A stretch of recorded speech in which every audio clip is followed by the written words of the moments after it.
of this night. Rogers Center, 22 degrees. The roof is wide open, and the Boston Red Sox are here in town.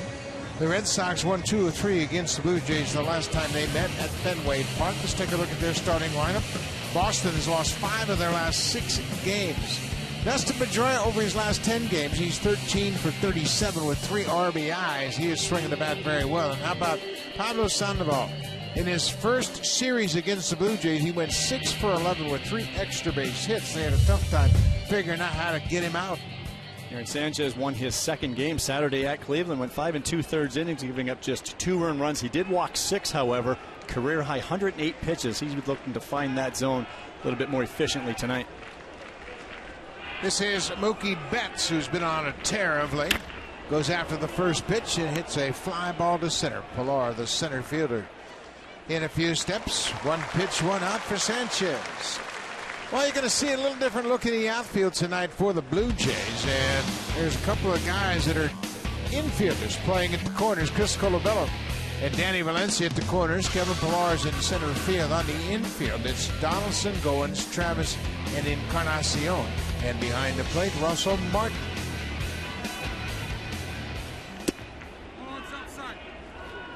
Russell Martin, 11 caught stealing. That's tied for first in the major leagues, doing an outstanding job with the arm and trying to guide this continuing young pitching staff. Dustin Pedroia, we mentioned his last 10 games, he's been swinging the bat well. Average of 278 for Pedroia. This is a good feeling for him as he's healthy again. He's been plagued by some nagging injuries the last couple of years, and he bends back from that fastball. It's 3-0 quickly.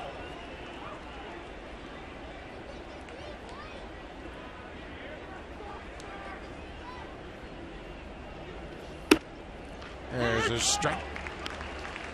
Makes you wonder, Joe, why wouldn't he throw that pitch on the first pitch? Set your sights differently. Aaron's ball is going to tail for the most part arm side. That's into the right hand hitting Pedroia.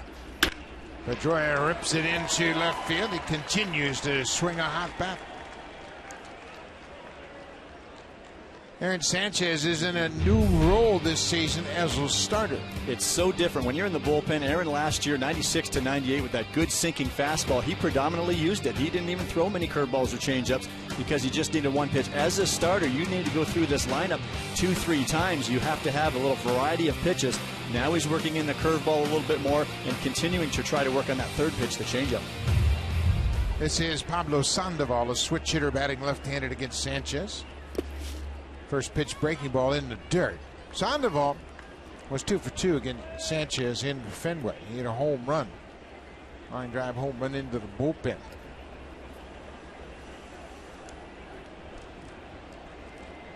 David Ortiz is serving his 1-game suspension. He is not in the lineup. He'll be out tonight.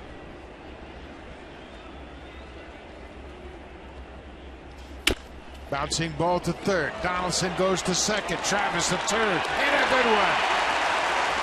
Mark it down. It's 5-4-3. The double play started by Donaldson, turned by Devin Travis. Good start for Aaron Sanchez.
65 runs so far this season. John Gibbons has put together the lineup, and there are a couple of new faces in that lineup that haven't played an awful lot lately. Devin Travis, the leadoff man, then Josh Donaldson in that 2-hole. He has worn it out here at home at Rogers Center. 377 for the season with 4 homers and 10 RBIs. And then down in the 7th spot, Kevin Pillar against the Red Sox, 6 for 12 with 500 average with 3 doubles. Chris Colabello is swinging a hot bat to start with the Blue Jays. 28-year-old left-hander Wade Miley, coming off a loss against the Yankees, pitched a season-high 7 innings, giving up 3 earned runs. First pitch to Devin Travis is in there for a strike. Travis is slipped under 300, batting .297.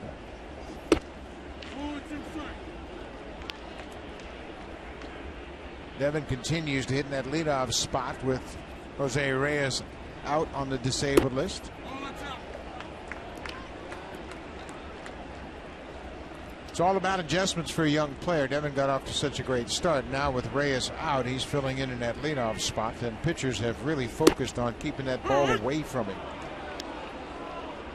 Fastballs away and a lot of off-speed away, really testing Travis, trying to identify the off-speed pitches, but more importantly, laying off the ones that are not in the zone for a young hitter. Very difficult. There's a little looper into center. Mookie Betts is there in the center field and makes the grab. 1 down. The Red Sox are without their left fielder, Hanley Ramirez. He banged up his shoulder at Fenway Park, so it's Alan Craig in left, Mookie Betts in center, Daniel Nava in right. On the infield, Pablo Sandoval and Xander Bogaerts on the left side. Dustin Pedroia and Travis Shaw making his first big league appearance tonight. At first, Wade Miley and Blake Swihart make up the battery for Boston. Swihart just his 5th career game, big prospect, filling in for the injured Christian Vasquez. Had April 15th Tommy John surgery, out for the season, and then Ryan Hannigan just went on the surgery. He had a fractured hand. So they are down to their young prospects trying to handle this pitching staff. This is Josh Donaldson. He fouls it straight back. It's a ball on a strike. It's going to be a difficult task for the Red Sox. This is a struggling pitching staff already, and they've lost their young prospect Christian Vasquez, but then Ryan Hannigan was the veteran guy back there that could steer this pitching staff, perhaps getting them back to where they want to be. Tough strike on Donaldson, down and in. It's 1-2 for Miley.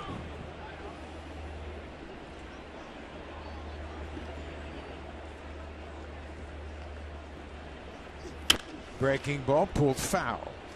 Boy, you make a great point, Joe. When you have Vasquez, first of all, who was great last year and did a great job with his team, he's your #1 catcher. He's out for the season with Tommy John. And then you lose the veteran Hannigan, who was brought in to be the stabilizer behind the plate, and now you've gone to the youngster just playing in his 5th game. Get out of here, ball way back, up, and gone! Off the windows of the restaurant in left.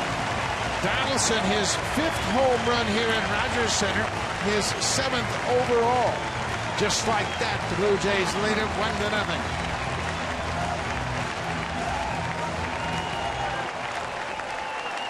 Well, it looks almost as though Josh Donaldson is sitting on this breaking ball for Miley with 2 strikes. It's tough to sit on a pitch. You want to look for the fastball, adjust to the off speed, and boy, did Josh ever adjust. Come on, Joey, back! Jose Bautista. You just cannot make a mistake to a hitter like Josh Donaldson. You see this breaking ball right down and in, and he did not get it down as far as he wanted to. He basically golfed that out of there. Wade Miley's been pretty good at keeping the ball in the ballpark, but this pitch right here, and Donaldson hammers it over the wall in left. That's just the 2nd home run Miley has allowed in his last 11 starts. Josh Donaldson loves hitting in this ballpark. Well, that's the pitch that has to be almost bounced. And again, you get back to that young catcher behind the plate. Blake Swihart is learning the game himself. It's hard to learn how to call a game and handle a big league pitching staff at the major league level, but that's what's being asked of him now. Well, it's so difficult for a young catcher to adapt to big hitters like Bautista. What are they like? You know, you can get all of the information you want, but boy, that in-game ability to make changes is valuable. Bautista shatters his bat. He's going to reach first with an infield single.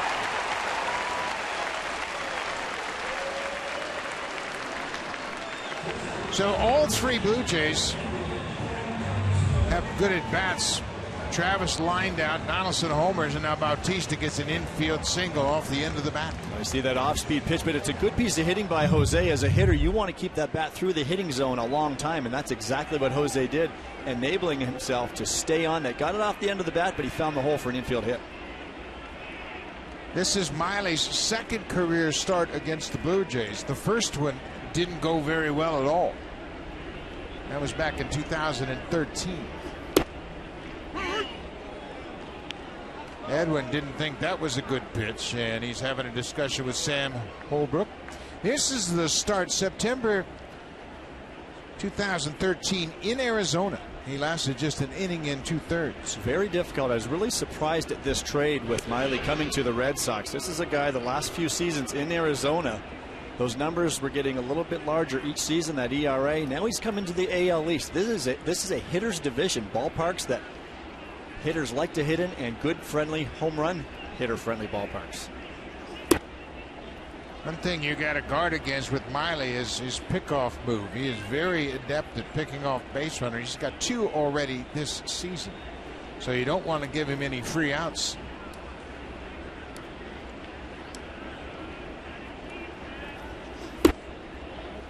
Encarnacion appears to have a pretty good bead on Miley right now. Not overpowering. That fastball is just in that 90-91 range. Curveball, slider, and changeup. He is going to be similar to a Mark Burley, who we discussed the other night. He has to locate the baseball and stay down in the zone and on the edges of the plate. 2 balls and 2 strikes. We're in the bottom of the first. Bautista aboard with an infield single. Josh Donaldson connected off Wade Miley for his 7th home run of the season. There's a drive. This is going to get down and go up against the wall. Bautista's headed for third. Craig's throw goes to third. He slides in safely, and on the throw, Encarnacion moves into second. Another rough start to the ball game for Wade Miley.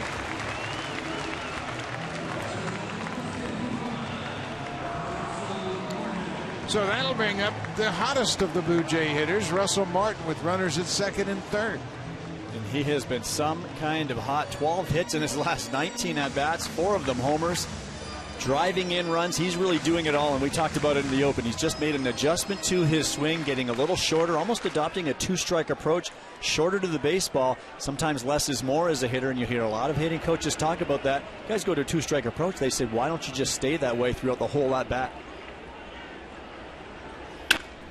Goes right back after the first pitch. Bautista's in a rundown. He's going to try to stay in this rundown. See if Martin can go to second, but he can't do that. Boy, tough break for the Blue Jays. Martin hit it right back to the pitcher, and Miley made a good play. When you're swinging a hot bat, you're looking for that first pitch, and he got it right out over the middle of the plate, hit a hard one-hopper. Nice play by Miley. Tough luck right here. Jose's just hung up with runners on second and third and 1 out. Could have been the contact play by the Blue Jays. Either way, you're in trouble. If you get the out at first base, you still have runners on second and third, but both ways there's 2 down. Martin hit it right back to the pitcher, and he hit it hard. His first pitch.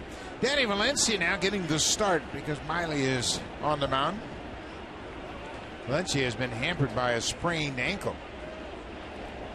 He caught it on a drain in the Blue Jays dugout, walking back up to the clubhouse after the game a couple nights ago.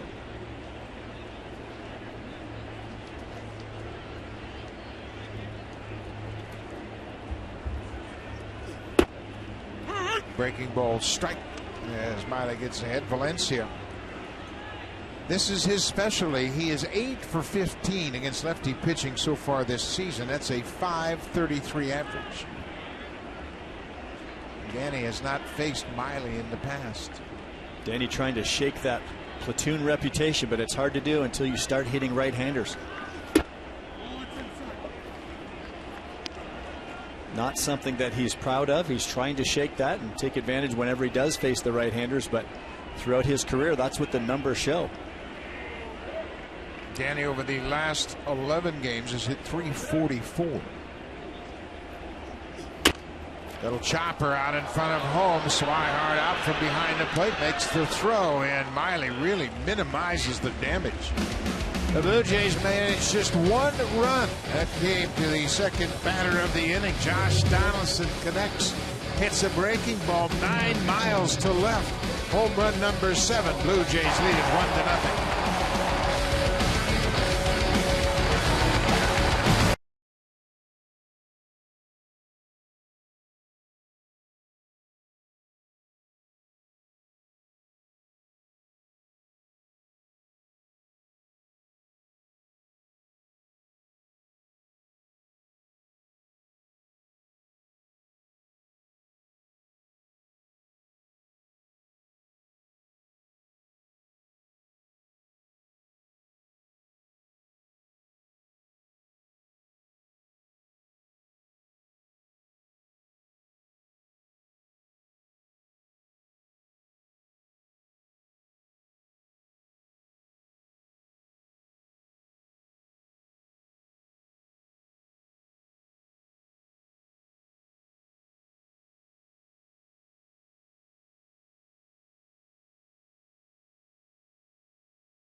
Presented by the 2015 Honda CR-V, Motor Trend's 2015 Sport Utility of the Year.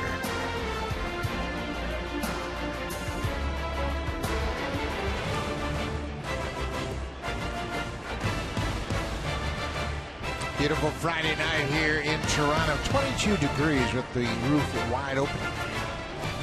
This is Mike Napoli. Napoli's the DH tonight. He's a very good first baseman, but as you know, David Ortiz has decided to serve his suspension. He appealed his suspension. The ruling came down today, so he had to serve it immediately. So John Farrell is without David Ortiz tonight. Blue Jays don't mind that. The way Ortiz has hit in this ballpark in the past, and this is the reason Ortiz is serving that one-game suspension. You see that little check swing right there, and Jerry Mills down at third base rang him up. David didn't like the call. They went at it a little bit, and then David went at it with the home plate umpire and gave him a little bump. Ortiz has 37 home runs and 69 RBIs in this ballpark, so at least they get him out of the lineup for one game. Blue Jays were hoping it'd be a 3-game suspension. Boy, he wears out the Blue Jays, that's for sure. He's got 61 doubles and 117 extra base hits against Toronto. That's the most ever by a player against the Blue Jays. Napoli with the 2-2 count. Cut on and fouled into the catcher's glove. First strikeout of the night for Aaron Sanchez. Good hard fastball elevated in the zone. You see that grip along the two seams. That's that two-seam fastball. This one stayed elevated. Normally when you go two-seam, you want that down in the zone sinking, but this one Russell wanted elevated a little bit, and that's why, because Napoli will chase it, and they know that. That's the reports that they have. It worked to perfection that time. 1 out. This is Daniel Nava, the right fielder. The Red Sox are without Shane Victorino.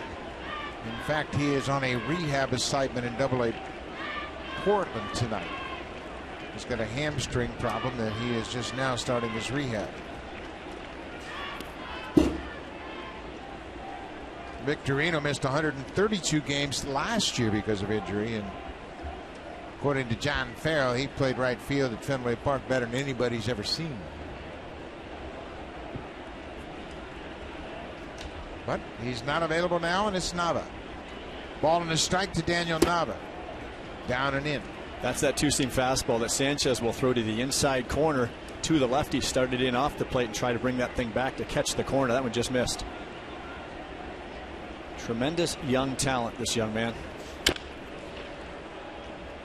Only 22 years old, and this is his first opportunity to start in the big leagues. He came up and got his feet wet last year pitching out of the bullpen and did a great job.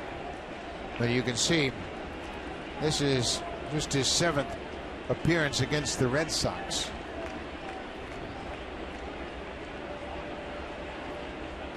Not easy to be an effective starting pitcher at the major league level. Breaking ball bounced into dirt. Well, I tell you what, the one thing you have to do in my mind as an organization is you got to find out if Sanchez can start, if Norris can start, if Castro can start. The hardest thing to acquire in baseball is an ace. And these guys potentially could be that type of pitcher. They have that upside, that talent. There's only one way to find out if they can do it, and that's by pitching them. Off the plate inside. 1 out walk. Well, we talk about Sanchez being 22 years old, and it's a rarity to have a young pitcher have success in the major leagues. But there are some young guns around baseball that are doing quite well. Doing quite well. Michael Wacha 4-0 for the Cardinals. These young pitchers, all good, powerful arms. 3-0. Carlos Martinez also with St. Louis. Same staff. Taijuan Walker out in Seattle. Aaron Sanchez is right in that mix. He is just still trying to figure it out. And I say that because that's exactly what I mean. They have to pitch. They have to learn how to pitch out of jams. For Aaron's sake, he needs to find more command, throw more strikes. Jumps ahead of Alan Craig. Craig is playing in left field. We mentioned Hanley Ramirez sprained his shoulder when he crashed into the wall in foul territory in left field at Fenway Park. That happened this week, and he's unable to play just yet.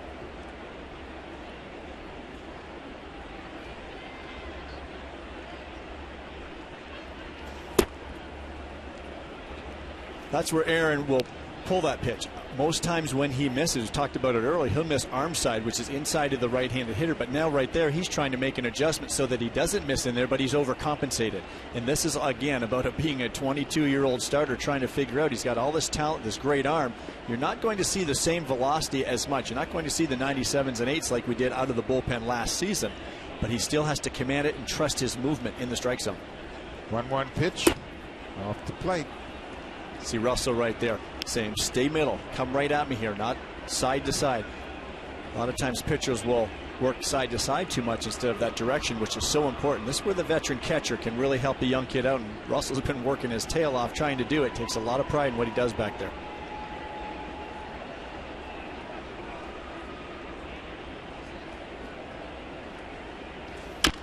Bouncing ball to third. Donaldson will go to first across the diamond. Craig's retired. Nava moves to second.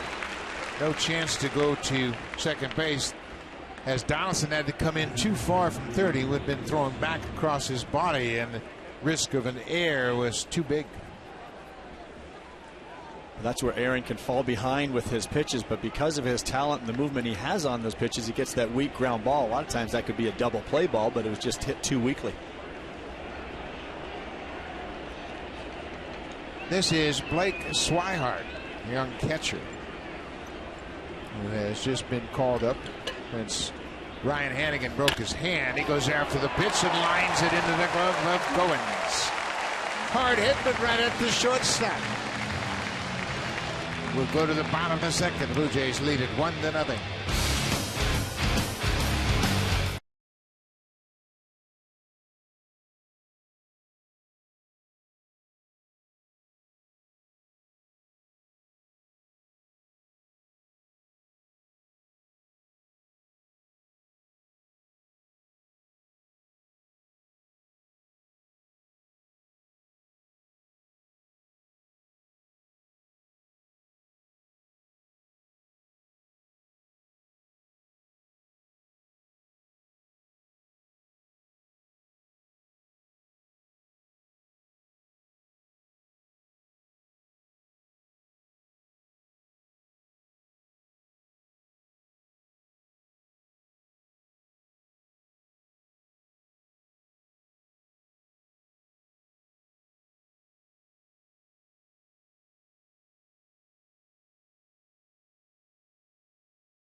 Jose Canseco sits down with our own Hazel May, always very opinionated, always something interesting to say, guys. It should be an interesting and fun interview to watch. Absolutely. Of course, Canseco played here with the Blue Jays, and he had some big home runs in this ballpark as a member of the Oakland A's. So I'm sure that'll be a very interesting interview. Kevin Pillar will step in. It'll be 7-8-9 for the Blue Jays in the bottom of the second. Pillar actually faced Miley in that game in September of 2013. He hit a double, and you can see Sam Holbrook, the home plate umpire, letting the Blue Jays bench know about the strike zone. Blue Jays have had a little problem with the umpires, and of course today Brooke Jacoby's suspension was upheld. He'll serve the full 14 days for his incident with the umpires in Boston. And naturally, all of the umpires are going to be hypersensitive to the Blue Jays. That's the biggest problem with this situation, is he developed that reputation, not just Brooke Jacoby, the hitting coach that got suspended, but the entire Blue Jays staff now is going to be on alert by Major League Baseball and their umpires. Pillar foul tips it into the catcher's glove. That's the first strikeout of the game for Wade Miley.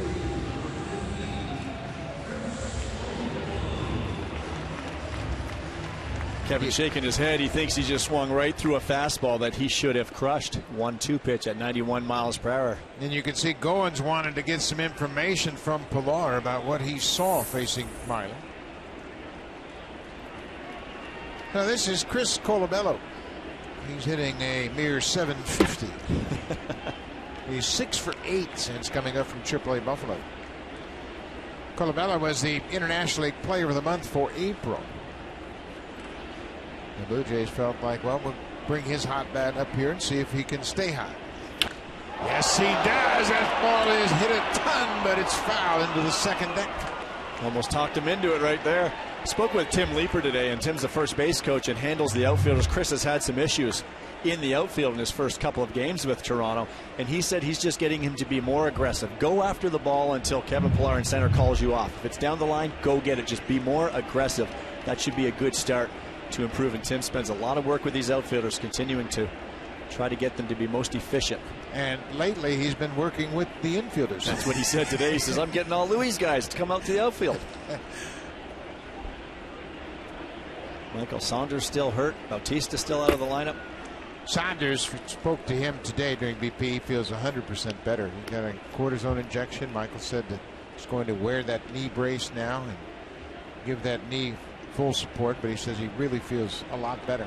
Certainly available tonight if needed, and Justin Smoke sitting right next to him. Unfortunately, he's been the guy that's missing out on playing time due to the shoulder injury to Bautista.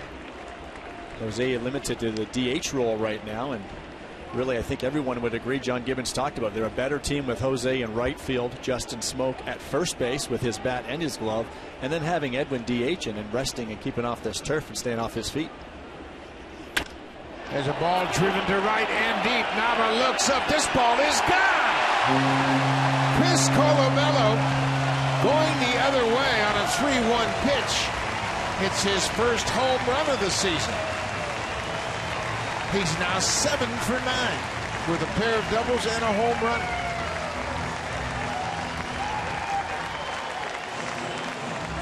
Chris Colabello has all kinds of power. We did see it in spring training as well, but this guy can flat out hit. The way he sits back on this pitch and really stays behind it, puts himself in a very strong position. 3-1, you'll see a lot of guys try to come out of their shoes and pull the ball to left field. He let that ball get back deeper into his stance, stayed behind it in a very strong position, driving it the other way. Boy, he's got a good thing going right now.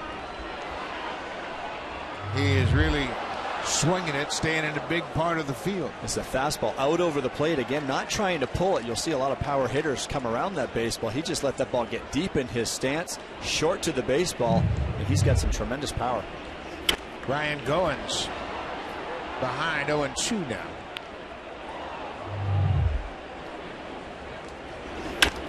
Wade Miley not used to giving up home runs. Even he's impressed with that. They mentioned that he had given up 1 home run in his previous 10 starts tonight. He's given up 2 already. And what pitchers will do in a 3-1 count, as a catcher, you're calling the fastball away so that that hitter has to use the big part of the ballpark, center, right center. Well, he did. Colabello did use the big part, and he left that part of the ballpark. Don't see that too often. I think that's what Miley was really astonished at. Breaking ball off the plate.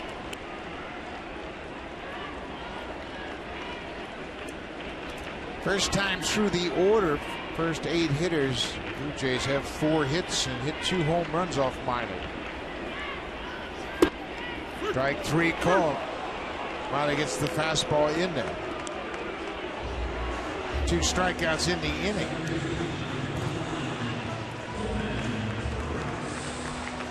As a left-handed batter, a little tougher against the left-handed pitcher. You don't see a whole lot. There's a 2-seam fastball. You see the grip, and that pitch just locked Ryan up, catching the outer part of the plate, but the bottom of the zone just froze him. Back to the top of the order. Devin Travis lined out to Mookie Betts in center, his first time up.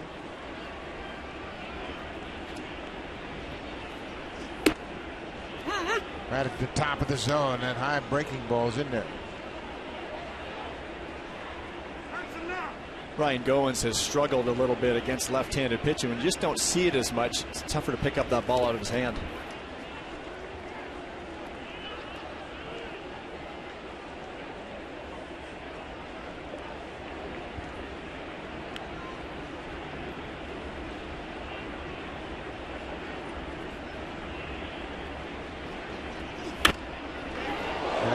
Rips it into the seats, right?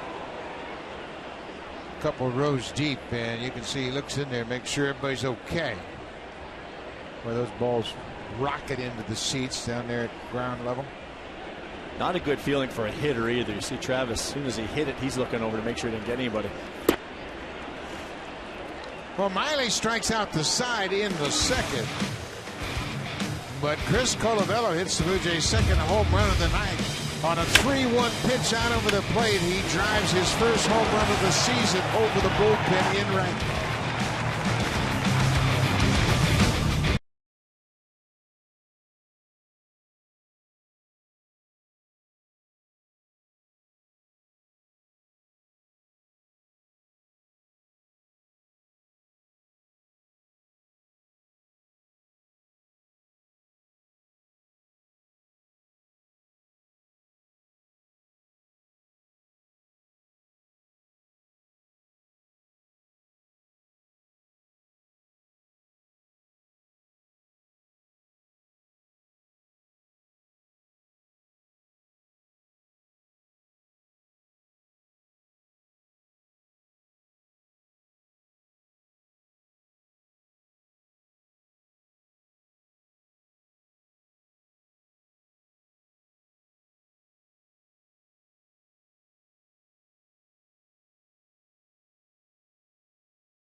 Hall of Fame will induct some new members, including Corey Koski, Matt Stairs, Felipe Alou, Bob Elliott, and our very special guest, Carlos Delgado. Carlos, I know that you've always thought of Toronto as being a second home. What does it mean to you to have the Canadian Baseball Hall of Fame recognize you like this?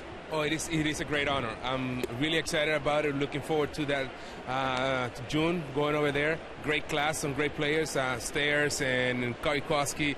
Obviously, I spent some time with Bob Elliott here. Got to know Felipe Alou. So it is great. Like you said, Toronto Blue Jays gave me a chance to develop myself, to break into the big leagues, and do what I love to do, which is playing baseball. So I'm always going to be grateful for that. And all the support that the Canadians fans have shown me over the years, it's nice to pay back. It's amazing how time flies. It seems like yesterday you were one of the rookies here on this Toronto Blue Jays team. They had 6 of them to start the season. 3 of them have already been sent down. You've gone through that when you were a rookie. Can you relate to what that feeling's like? You make the team, you maybe have a great stretch of ball, and then all of a sudden they say, kid, you need some more experience in the minors. Well, you know, it is a sad day when they send you down. But sometimes you got to understand you might not be ready, or you might have to work on something. You just have to stay positive, go down to the minor leagues, and work hard. Because, you know, once you get to the big leagues and you go back to the minor leagues, you know that's not the place where you want to be. You want to come back up here. I mean, those guys are young. They're very talented. There's no doubt that they're going to be here in no time. All right, thanks so much, Carlos, and congratulations. Thank you so much. All right, there's Carlos Delgado. He can definitely relate to the rookies, and he is a proud member of the Canadian Baseball Hall of Fame. The website, by the way, baseballhalloffame.ca. Great job, Barry, and you see that replay. There's Ender Bogaerts. Reaches on an error by Josh Donaldson. The Blue Jays have challenged the call on the field, so the umpires have gone over to the replay headsets, and they will listen to New York as they evaluate it. Donaldson knocked the ball down, recovered through to first, but it was late, according to the first base umpire. Gary Cederstrom is also the crew chief of this crew. So everybody looking up at the scoreboard, Bogaerts, Encarnacion, and Arnie Baylor, the first base coach. Pretty close, Joe. It's very close, and remember, this is when the ball enters the back of the first baseman's glove. This could get overturned. I'm looking at the foot of Edwin Encarnacion right now, his right foot. I'd like to see his right foot closer to the corner of the bag so he can get a little closer to that ball and get a bigger stretch. We'll see if he's out there enough to beat the foot of Bogaerts on the bag. Pedroia and Farrell with a view of that big scoreboard. It's taken a long time because it was so close. It looked like his foot hadn't come down totally on the base when the ball entered the glove of Encarnacion. And they have kind of altered that call where once the ball hits the glove, that is a catch. And it doesn't have to rattle around, but the umpire has the sound there. I think they're going to turn this over. Well, again, with the call being safe on the field, this has to be convincing evidence. Here it comes. Nope, they've upheld the ruling on the field. So Bogaerts is aboard. He reaches on the air by Donaldson. That's his 5th air. So now it'll be Travis Shaw, who has been called up to take the place of David Ortiz. He's in his first big league game.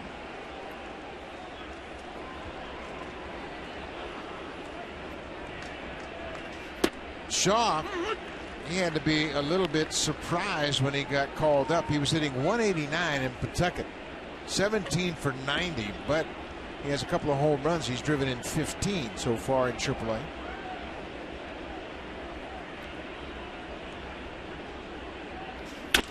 Bouncing ball. Sanchez throws it low to Goins, and they're going to give him the force out. Sanchez came down on the slope of the mound in back of it and kind of lost his balance, and when he threw to second, he threw it down on the third base side of the bag. Well, it's very important for a pitcher to make a good throw here. It's 2 for sure, but you see where he is on the side of the mound on the downslope, and when you stride to make that throw, that's going to alter your throw. Sanchez does a nice job grabbing it. He gathers himself, but he just pulled that, much like we've seen him pull some of his fastballs tonight. Ryan Goins did a nice job. Looks like the Red Sox are taking a peek to make sure Goins had possession of the ball, but they're not going to challenge. So they get one at second. Shaw's on at first base, and back to the top of the order, Mookie Betts. Betts went after the first pitch of the ball game and flied out to center field.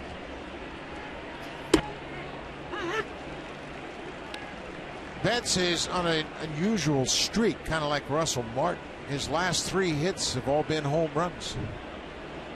His last 6 hits have been extra base hits, 3 doubles and 3 homers. It could be why he went for that first pitch in that first at bat. When you're feeling good, you get a first pitch fastball, you're hacking.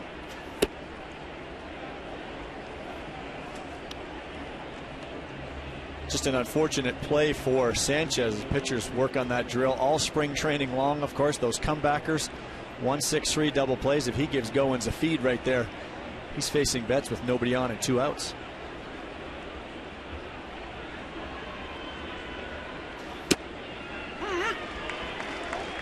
One and 2 now to Mookie Betts. Betts was hitting 189 when the Blue Jays saw him at Fenway Park, and he had a 3-hit game. That was on April 27th. Since then, he's hit 333. Outside, 2-2. You can see Sanchez again just pulling that pitch, having trouble repeating that delivery. He's a big guy, a taller stature. When you're a bigger guy like that, there's more moving parts. It's not as easy when you're trying to master 2 pitches, the fastball and curveball, and then you're still working on that changeup to get that same delivery and repeat that release point. There's a little pop to right field. Danny Valencia over near the foul line makes the running catch.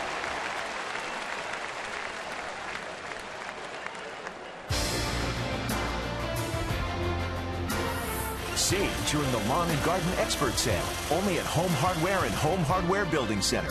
Homeowners helping homeowners with expert advice.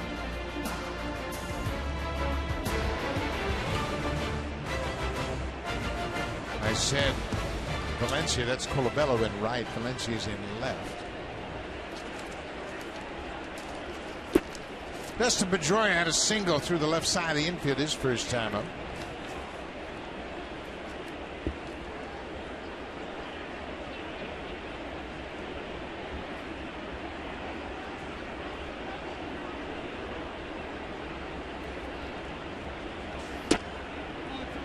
Two and out. In Aaron's last start in Cleveland, we saw him missing arm side a lot, away to the left-handers in the Indians lineup because they were packed with them. You can see he's trying to make that adjustment here tonight, but when he's missing tonight, he's missing more glove side, pulling that ball, trying to overcompensate a little too much. Close pitch, but you can see Martin encouraging Sanchez. You keep throwing him right there, and Russell very subtly turning around to talk to Sam Holbrook, the home plate umpire. Russell pretending to fix his shin guard right there. I think he had a little dialogue still going on with Holbrook. 3-0.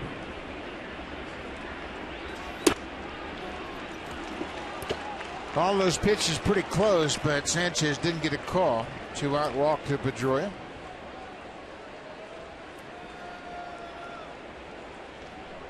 First and second, 2 down now. Well, Aaron Sanchez, everybody in the league knows he's having trouble throwing strikes. So when you have that reputation early in your career, they're not going to swing at a lot of borderline pitches. Well, sure you do. And with Aaron, the amount of movement he has on his pitches, and we've seen that again tonight, he's missing so much. Hitters know the zone, and Ubaldo Jimenez is another one. All over the zone. 97 for strike one. You get guys that are not around the zone a whole lot. They can be effectively wild, but Sanchez is still fighting that right now. Ubaldo Jimenez, we've seen, really rectified that this year, pitching much better.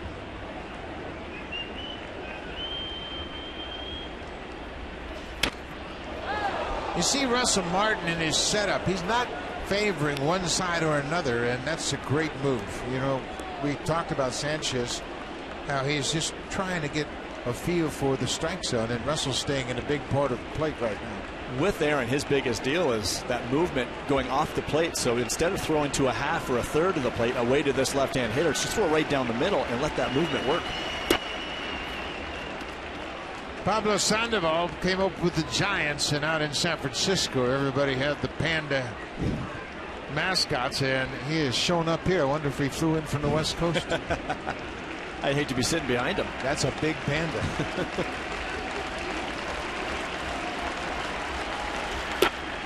Now it's 2-2. That's the changeup from Aaron Sanchez, and it's a very good one. That's his third pitch, and if he can be that way with his third pitch, that's a very good sign. I like the call by Russell Martin going to that, not being afraid to throw it in that situation. It's a good pitch, but ineffective until he gets to the point where he throws a lot of strikes with his fastball.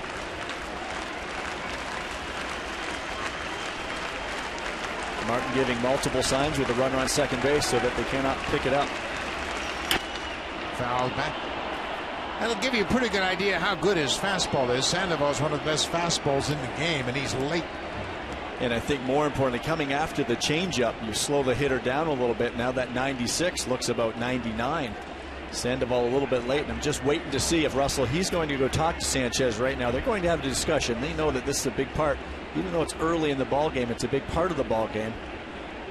I'm wondering if Martin or Sanchez wants to mix in a curveball right here. Boy, it's dangerous to a run producer like Sandoval, because when they get 2 strikes, they all shorten up in a run-producing situation. And you don't want to win or lose with your second best pitch right here. That's changeup at 91. He says, now come set. Look at Martin telling him, come to a stop. You're rushing yourself right now. Come to a stop, and then things will be more consistent for you. Well, that's a 22-year-old kid on the mound, and it's a veteran catcher behind the plate. And he's saying exactly that. Slow the game down. Get your sign. Come to your set position. Take a deep breath and make a quality pitch. Don't worry about the base runners right here with 2 outs. Full count, 2 outs. The runners are on the move. Sharply hit. And Cadashon will shovel to Sanchez, and Aaron gets out of it. The Red Sox get a walk, reach on an air, but strand 2. Blue Jays will bat in the 3rd, leading 2-0.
At a ballpark visit. Come see the Blue Jays this Sunday as they take on the Red Sox at 107. The first 20,000 fans will receive a Josh Donaldson white replica jersey. Go to BlueJays.com for tickets. But do you really think I've forgotten about my mom? No, I know you haven't, but I don't think that's a very good gift. Hey, Mom, you want to come to work with me? She could just watch. You can do better. I know you can. All right, I'll sweeten the pot. Here is Josh Donaldson. That jersey will be awarded. He lines it into right field. Nava, fighting the lights, stays with it and picks it right off the top of his shoes. This is that time of night. Watch Nava right now. Look at the face even. That ball's just getting into the bank of lights that's up behind the Blue Jays' third base dugout. He's almost losing sight of that towards the end. Now you can see him wincing. Yeah, he was looking right into that bank of lights. He stayed with it, made a nice play of it. Jose Bautista had a single his first time up.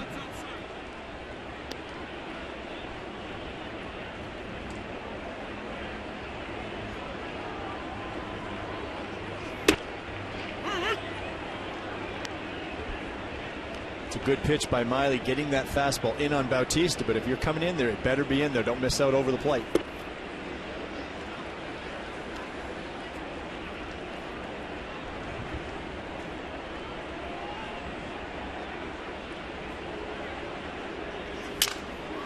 Sound like he broke his bat again.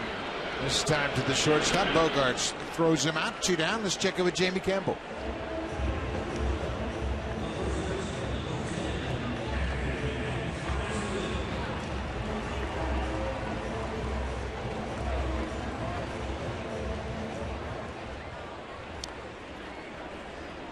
Three 3-0 home run for Brian McCann, who's much more comfortable in his second season with the Yankees. Starting to produce that long ball.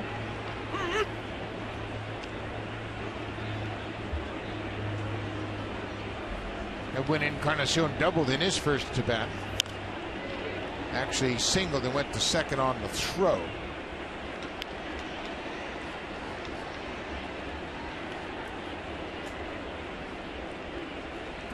Two down. We're in the third. Blue Jays have a 2-0 lead. Both runs coming on solo home runs. Donaldson and Colabello.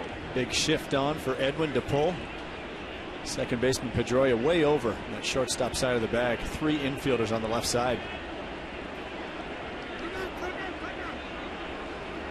The catcher, Blake Swihart, now is going to go to the mound. He wasn't sure, and he asked the umpire for time just as Miley was prepared to deliver the pitch. Again, this is the 5th start for Blake Swihart, and Pedroia and Bogaerts, they too are getting together, talking about playing on this turf for the first time. Where do you position yourself? This shifting really can be confusing for infielders. It's a new surface. Boston playing here for the first time, and they were out during batting practice trying to get acclimated. Be interesting to see with 2 strikes and that shift on if Edwin will concede a little bit, maybe just try to take something to the right side, get on base with 2 outs for the red hot Russell Martin.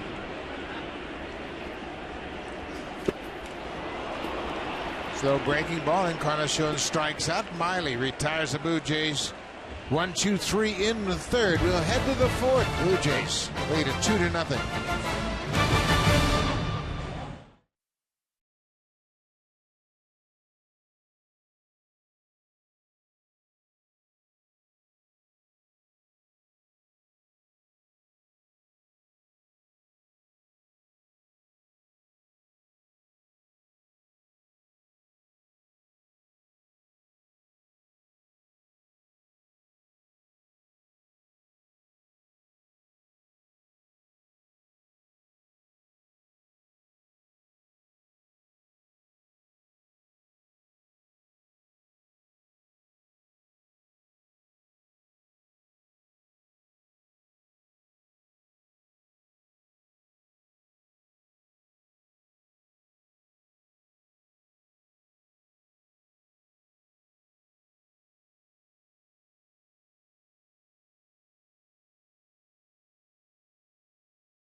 ...2015 Honda CR-V, Motor Trend's 2015 Sport Utility of the Year.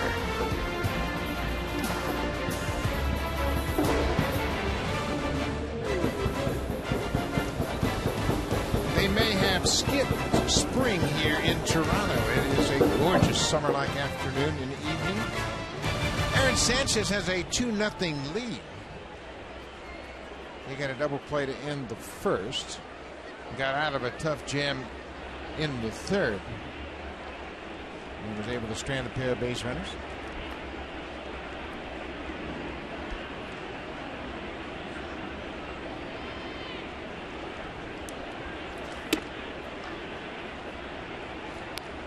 That first pitch strike has been elusive for Aaron Sanchez. Such a big pitch for any pitcher, especially a young man having command issues. Fall behind, you turn a hitter like Mike Napoli into a much better hitter. He's struggling early in this season, but when he's 1-0-2-0, that changes things. And then the umpire has a tendency of seeing a lot of balls. When you get into a rut, you just kind of look up and you anticipate, well, that's going to be a ball. Now, there's the 3-0 pitch again. It seems like, and it's easy for him to do that. He's just got to make that mindset up to start the at bat like that. There's another walk. Napoli, he's not a free swinger by any means. He takes a walk. That's the third walk so far issued by Sanchez. See Sanchez shaking his head right there, looking for that call. 3-1. Martin does a nice job receiving the baseballs. He's one of the best in the game at doing, especially the ball at the bottom of the zone. But as you said, when you're missing with the first few, it's hard to ask for that borderline call. Pete Walker documenting everything that Aaron is doing, trying to monitor him here as the game goes on. Man aboard. Daniel Nava walked his first time up. Panda's walking right now.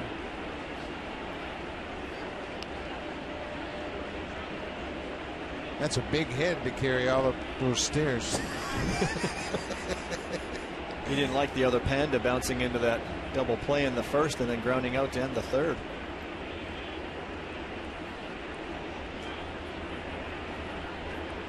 One and oh to Daniel Nava. Just off the plate. And it is off the plate. That's where Aaron's going to get a little greedy there and want those calls. But again, you've got to be around the zone, get that umpire into strike mode, and then you can get the close pitches that are bordering on the edges.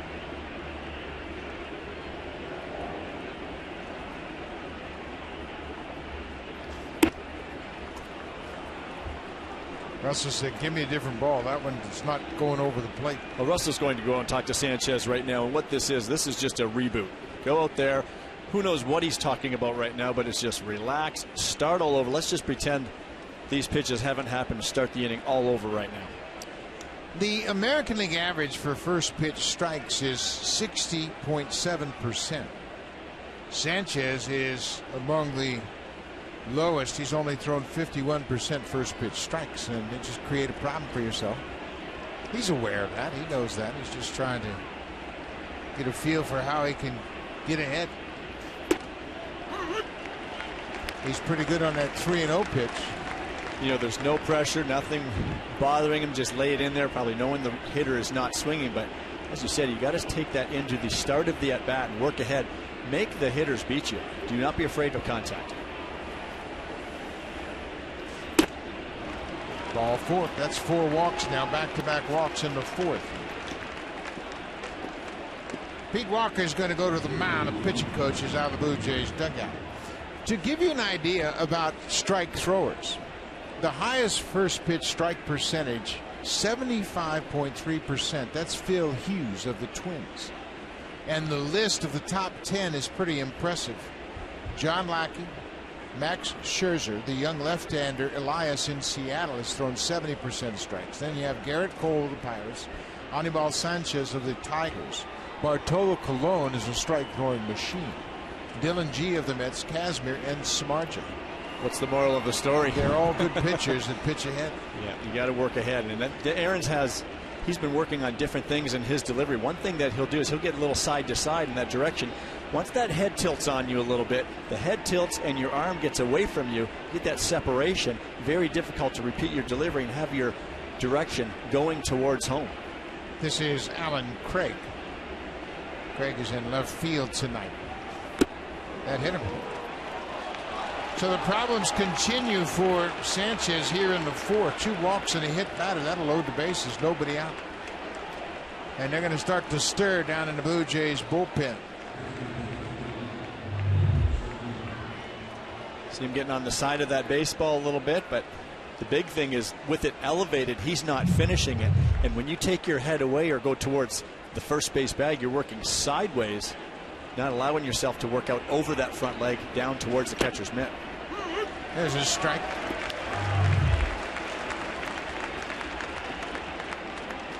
Liam Hendricks is first up for the Blue Jays. The right-hander starting to loosen up.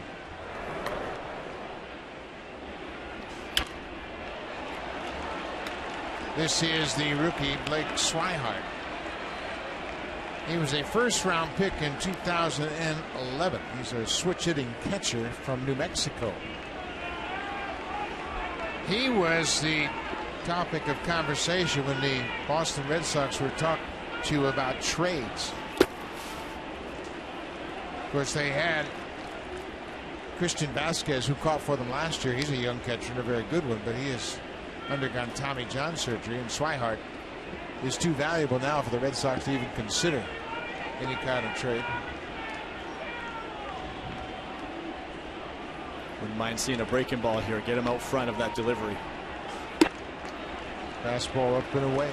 2-2, bases loaded, nobody out. Blue Jays have a 2-0 lead. I'd like to see a curveball in a situation when a pitcher is missing like that, because it really forces you to get out front with that release point. Full count.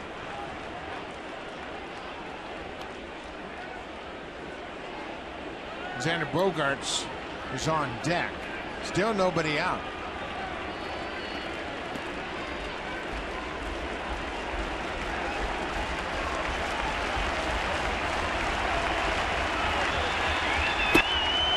He struck him out. Swihart takes strike 3, first out. That was that fastball that just moved enough to catch the inside corner. Well, I think with everything being up and away, he's all over the zone, Sanchez was, throughout that at-bat to Swihart, that this actually froze him a little bit. It actually started inside, and you see it come back over and catch that inner third of the plate. Nice job by Martin holding on to that, giving a good look to Sam Holbrook, and he got the call. That got a lot of the inside edge. This is Xander Bogaerts. He checks his swing, and Sanchez is ahead. I'd like to see one curveball here just to see if that will help him get that release point back. He is scattered right now. His release point is different every pitch. He pulls one away, he misses in, he misses up. So when you're all over it like that, to throw a good curveball, that release point has to get right out front, and your direction has to be good towards that catcher's mitt. Another fastball strike. It's 0-2.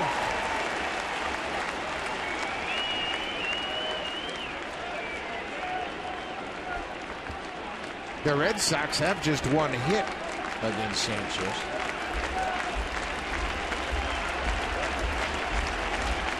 There's the curveball. Goins will step on the bag, go to first, double play. Sanchez reached for it and missed it.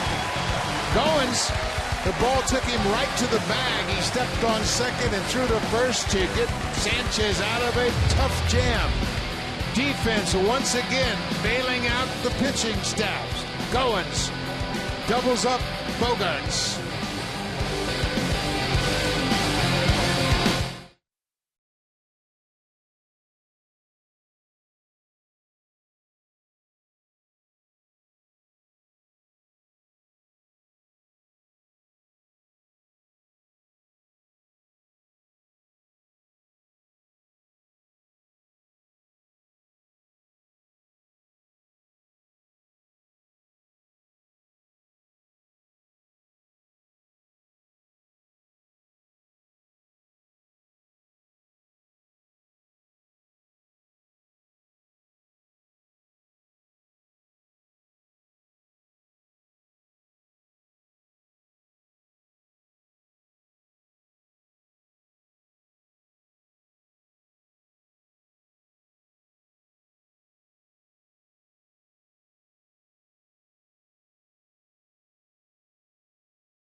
When you look at Russell Martin and his production, what he has done has been pretty remarkable. He is head and shoulders above American League catchers in many offensive categories. He's certainly been outstanding defensively, but to see those offensive numbers and what the Blue Jays are getting from him, this is becoming a two-way player, one of the best in the game. You don't see too many catchers that are tremendous behind the plate, but also offer a lot offensively. Well, Martin, by his own admission, has patterned himself a lot after Yadier Molina, the great catcher for the Cardinals. He said he's picked up a lot of defensive tips from watching Molina. He has certainly thrown as well as anybody in baseball this year. Now the bat's really starting to come alive. And most of those offensive numbers have just come recently since he's made an adjustment to his early season struggles. Russell started out 1 for 24 this season. He's averaged currently at 282.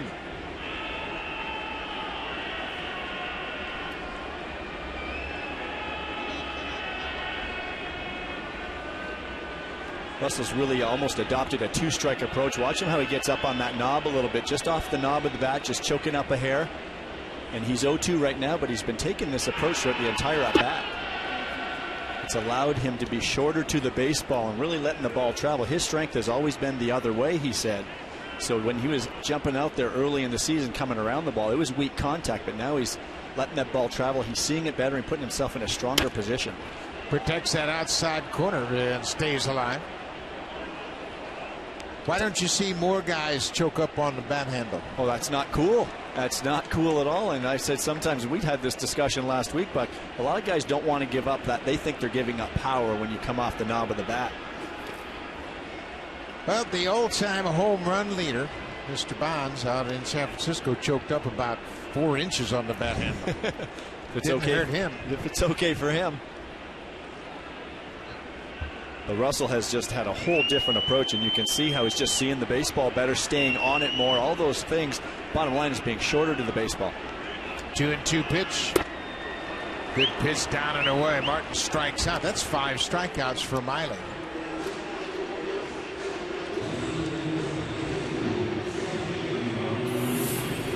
Great location by Miley down in the zone. Got a little tail on that ball going down and away from Martin at 92 miles per hour. That's very well located. Good movement. Danny Valencia, the left fielder, he tapped one out in front of home. His first time up was thrown out by the catcher.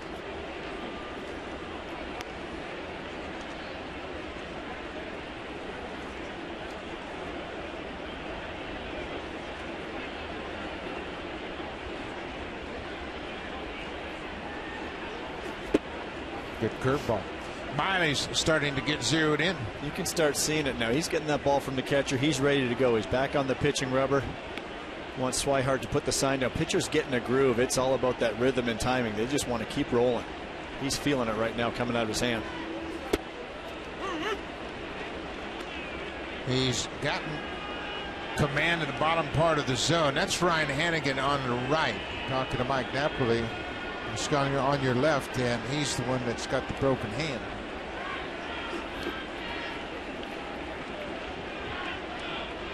Real big loss, losing Hannigan. He was brought in as the veteran, especially after they lost Christian Vasquez. Napoli was a catcher too, so they're talking a little bit about the youngster, I'm sure, Kirk Swihart, and how they might be able to help him get into his game calling. There's a base hit for Valencia. Alan Craig will get over, cut it off, and play it back in. Danny Valencia with a base hit. Well, Thursday, the Red Sox fired their pitching coach, Juan Nieves, and he was the pitching coach for all of these seasons. And you see the starter's ERA in 213 was pretty good, 384, but it's gotten progressively worse, and Nieves was let go of his position as the pitching coach. Well, the pitching coach takes the fall here, but I'd have to check the personnel in those 3 seasons. Juan Nieves had some different guys to work with. John Lester was around, Jake Peavy was around, John Lackey was around. I don't think Juan Nieves forgot what he taught this year. It's a tough fall. Yeah, it is a tough fall, and he certainly did a good job in 2013 when they went to the World Series. 1 out. Kevin Pillar struck out his first time up. Pops this one up into left field. Alan Craig runs in, and he calls off the shortstop. Bogarts makes the catch. Chris Colabello hit a home run his first time up. What a nice piece of hitting, too. It's a 3-1 pitch. A lot of times you'll see big hitters try to pull that baseball. He just let it get deep in the stance. It was a fastball out over the plate. Let that ball get deep, and he just went with it. And he has tremendous power all over the field, and he showed it that way, the other way. Colabello got off to a great start last April with the Minnesota Twins. He broke a 29-year-old record for RBIs in April. He had 29 RBIs in the month of April, and he broke the record of Kirby Puckett. He was leading the world in April last year and then suffered a nerve problem in his thumb, and he continued to try to play through it. He had a chance to go overseas and play in Korea, but he opted to stay in the big leagues and try to win a job in the major leagues, and here he is back in the big leagues. You'll see players try to do that, fight through an injury, play through it so that they can stay up in the big leagues. You don't want to ever be hurt and come out of the lineup, but Chris even said that it almost works against him because it got to a point where he was swinging almost with one hand. Well, he played 7 years of independent ball before he got his first opportunity to play, and so he didn't want to give up his at-bats and give in to that injury. Well, he's in a good spot right now, taking a lot of close pitches. This is the count last time up, the homer to right. See if Miley does the same thing, and it was probably the right pitch by Miley. You go fastball away in that situation. He just did a nice job. You don't normally think the guy's going to hit it out of the park the other way. It's like he's disagreeing with Swihart, giving him several signs. I don't think he's going with the fastball away this time. Yeah, I think you're right. I think Swihart offered a pitch. Miley didn't want that one, so now they're in agreement. And he's giving a series of signs, even though there's not a runner on second base. Changeup. Threw him a 3-1 changeup, different from his previous at bat. 3-2 outs. Valencia's at first. He'll be off on the pitch. Got to make sure he goes home. Miley's got a terrific move.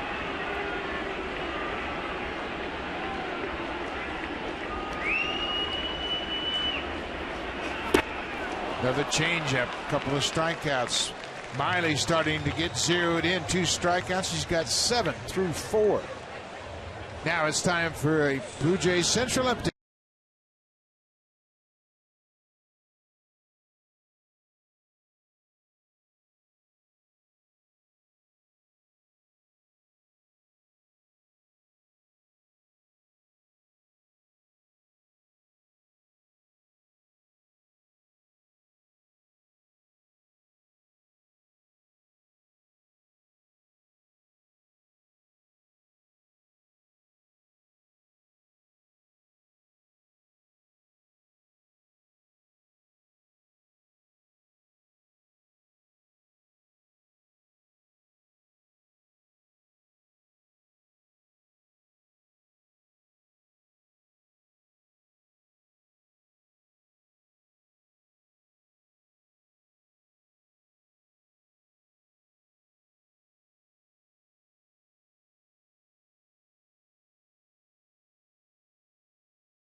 Sportsnet.ca/schedule for matchups, channel listings, and start times.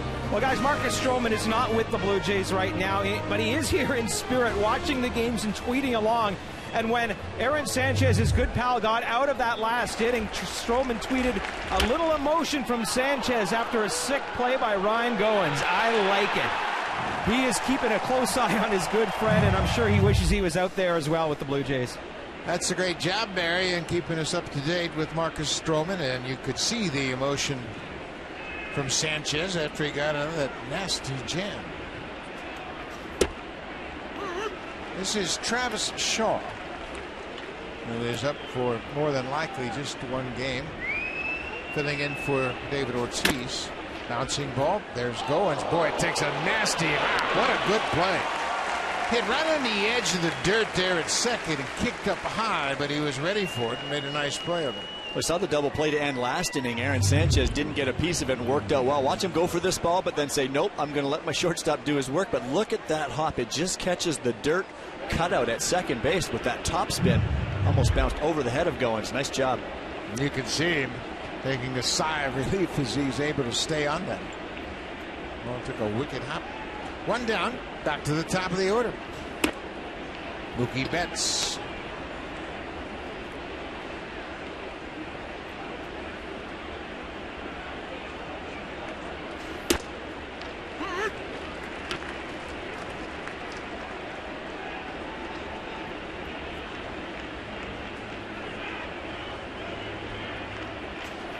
Oh, there's a good curveball. There's the one you want, Joe. That is a tremendous curveball. Now, if Aaron can repeat that at any time, this is the stuff that he has, though. That's the quality of his pitches is off the charts. He's just got to put it all together. Bouncing ball. This time it's the second baseman, Travis, and he throws to first to retire Betts.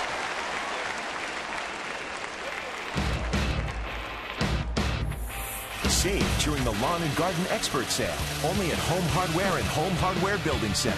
Homeowners helping homeowners with expert advice.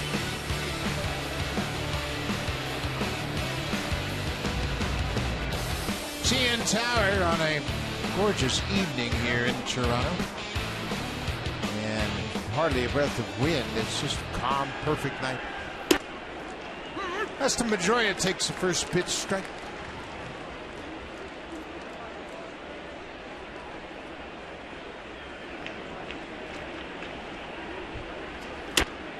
He reaches for it, hits the grounder. Goins throws on the run in time. 3 ground ball outs for Aaron Sanchez. Nice play by Goins. Just 9 pitches for Aaron. Ryan Goins will lead things off when we come back. Number 9 hitter, then back to the top of the order. Devin Travis, and finally Josh Donaldson. He got it all going with a home run in the first.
Or on demand in true HD. Real-time highlights, live look-ins, pitch tracking, widget, and much more. MLB.TV Premium includes a free At-Bat 15 subscription.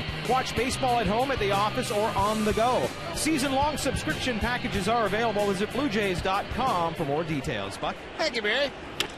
Ryan Goins goes after the first pitch and lifts it to left. Alan Craig on the run makes the catch. 1 pitch, 1 out here in the bottom of the 5th.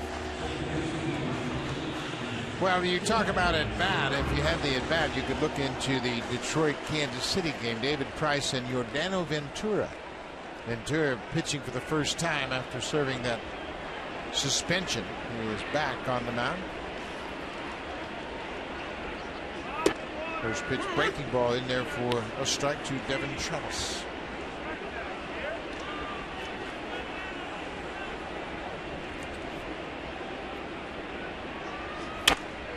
Ground ball, Pedroia at second. 2 down. That's 4 straight retired by Miley. The Blue Jays, we mentioned, they lead the majors with 157 runs scored. They've been a very good early offensive team. First through the 6th innings. They've now scored 123 runs through the 6th inning. But then it kind of dries up later on. This is Donaldson. He hit a home run in the first. Start getting into those bullpens, things become a little more difficult in the later innings, and that's where the Blue Jays are going to have to be able to, in this case, add on.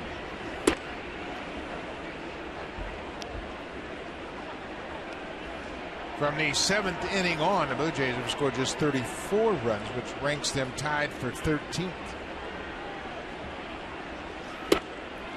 It's interesting that 2 AL West teams have been the best late in the games. Oakland and Houston have scored 59 runs in the 7th inning and later.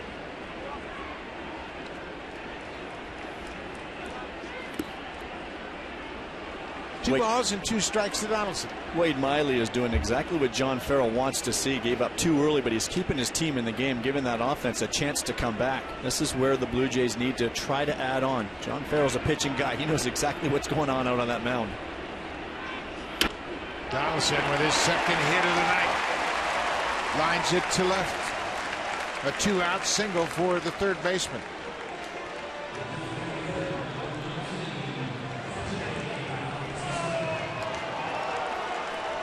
He is 2 for 3 tonight here at Rogers Center, and we'd mentioned at home this season. He came into this game batting .377 at home.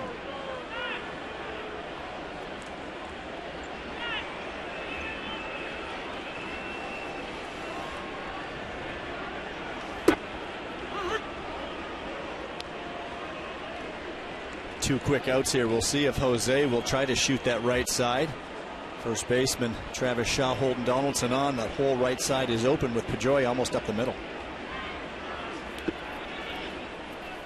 Good block by Swihart. Ball was in front of home plate, and he played it off his chest protector.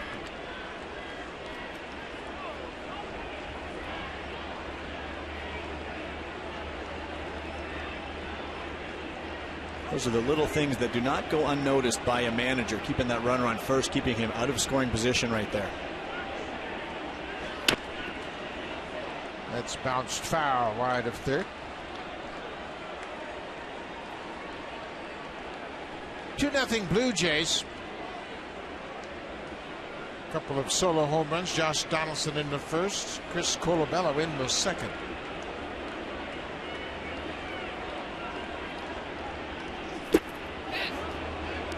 The appeal down to first base, and Bautista's called for the swing. That ends the 5th inning. We'll go to the 6th, 2-0 Jays, and it's time now for the Home Hardware Cleanup Crew, brought to you by Natura. Home Hardware's exclusive line of safe, environmentally friendly cleaning products.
Sandoval and Hanley Ramirez.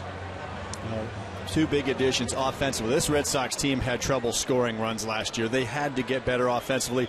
These two guys have done it, but it's the rest of the team that's really let them down. Two guys cannot carry a club offensively. And right now, Ramirez is out of the lineup with that banged up shoulder.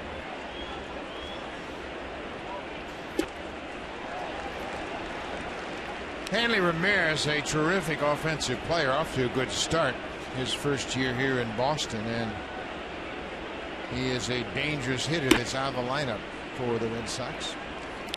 Ramirez batting .283 with 10 homers and 22 RBIs early on. Pulled foul outside of first. Hanley Ramirez was originally signed by the Red Sox, and they traded him to the Miami Marlins for Josh Beckett and Mike Lowell. Turned out to be a great trade for both the Marlins and the Red Sox. Little tapper back to the mound. Sanchez goes to first. Sandoval retired. He's 0 for 3 so far.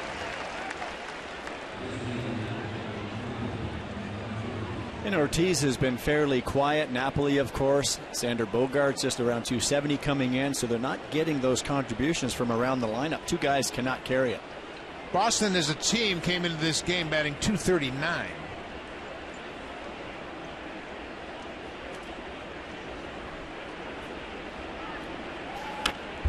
Napoli goes after the first pitch.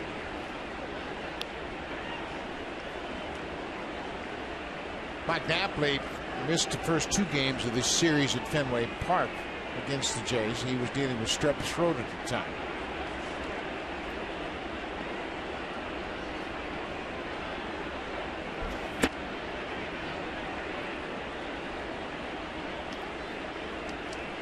Red Sox have really struggled the last week or so offensively, but especially this season with runners in scoring position. Just haven't been able to get over that hump and cash in the big times. This is a fly ball. Pilar's not sure where it is. Now he's got it. Boy, he stood there and looked into where he expected it to come down, and it finally did. Let's check in with Jamie Campbell.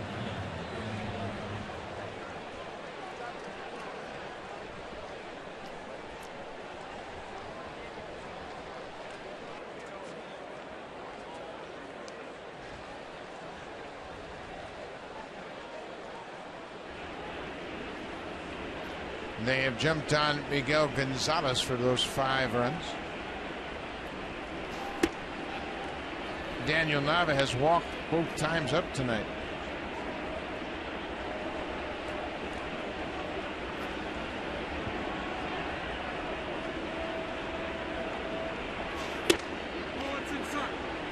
Russell Martin holds it for the home plate umpire. There's the sky that Kevin Pillar was dealing with on that fly ball. He didn't see it for a long time, but kept focused on where he expected it to show up.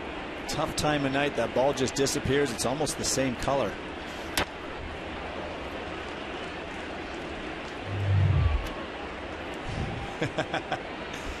Your teammates will be in your ear. Looks like he's just slapping his head. Can't see. It's good to have a lot of fun if you make the play. I bet they wouldn't be having that fun if it landed.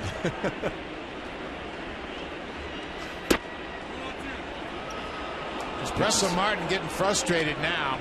There have been some close pitches. He hasn't got any calls, and he and Sam Holbrook are having an extended conversation about the strike zone. He said, man, Sam, I got to have some of those. They're on the plate. Yeah, and that will be the conversation. Russell will do it in a very courteous fashion, but he's getting frustrated now.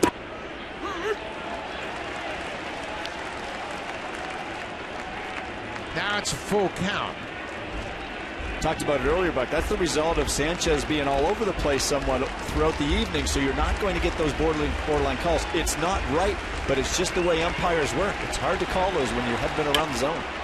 There's a fly ball. Pilar back near the track. He sees this one and makes the catch. 8 straight retired by Aaron Sanchez. He's finally settled in a groove.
Another year presented by TD. Sunday, May 24th, the Blue Jays host the Mariners at 1:07.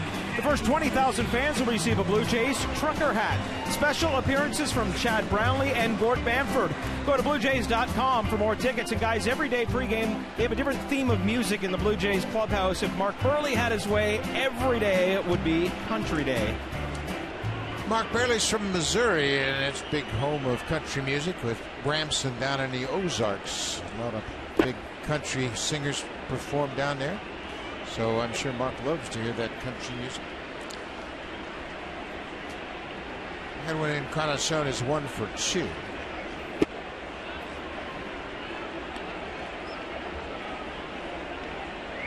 Aaron Sanchez and his battery mate Russell Martin talking about the progress that he has made here. He has retired 8 straight. You will oftentimes see the pitcher and catcher sitting together. Very good habit to get into, especially a young pitcher like Aaron. Every inning, have conversations. Talk about what happened last inning. How do you want to attack the upcoming hitters in the next inning?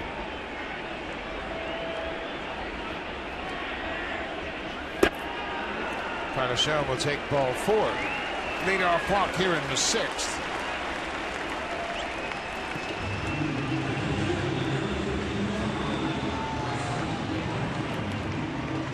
That's the first walk issued by Miley. He has 8 strikeouts so far.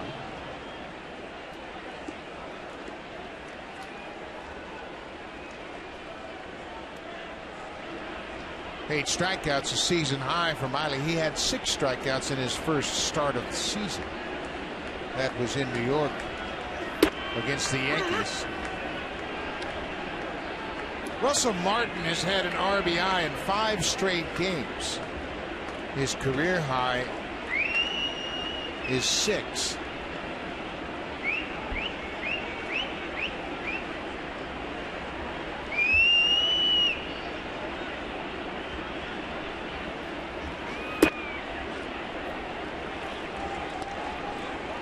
Interesting zone right now by Sam Holbrook. We've seen it tonight. See that first pitch in on Russell Martin. He looked back at Sam. He's like, wait a minute, I'm not getting that when I'm back there catching. And he calls it on me just in off the plate. And then that one looks like it catches in the bottom zone. And it doesn't. You know, sometimes you could just be courteous and might buy yourself a call. There's a looper toward left. That's going to drop in front of Craig. He jumps to get it back to the infield. First and second. Nobody out. Let's check it with Jamie Campbell.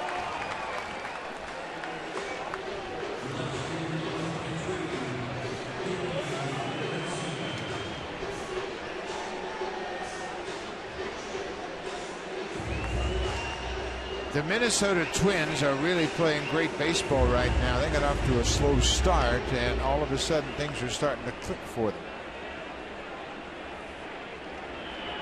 Torrey Hunter playing like a 20-year-old.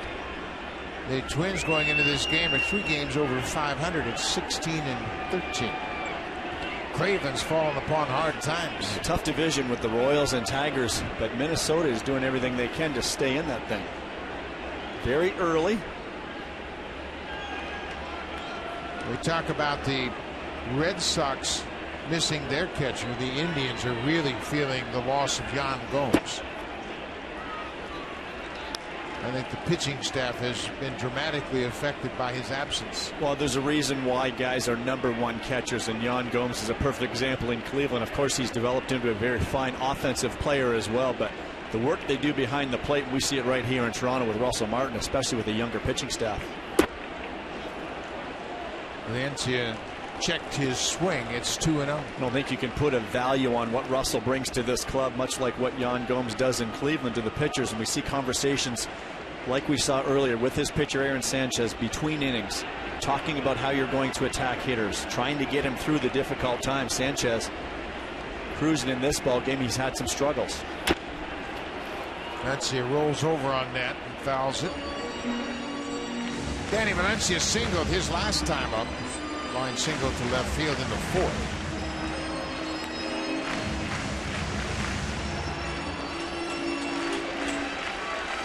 It's a 2-0 ball game.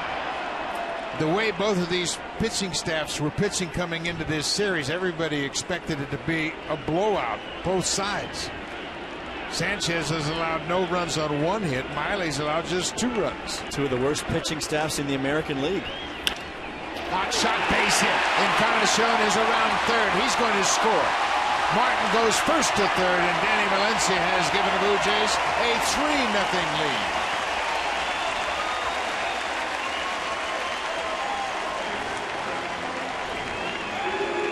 Valencia's 4th RBI knocks home Edwin Encarnacion. John Farrell is the manager and the acting pitching coach. They have fired their pitching coach, and they have not hired a replacement just yet. Looked like that pitch was a fastball, that 2-seam fastball, trying to get a ground ball. He got his ground ball, but Valencia found the hole, getting it into the outfield. We're talking about that slower turf now. Luis Rivera waving Edwin home all the way. Well, the Blue Jays playing on this turf have recognized how slow it is, and when ground balls go through the infield, the outfielders have a long run. And Luis Rivera has done a great job of assessing the impact of this field, and he's taken advantage of the slow surface.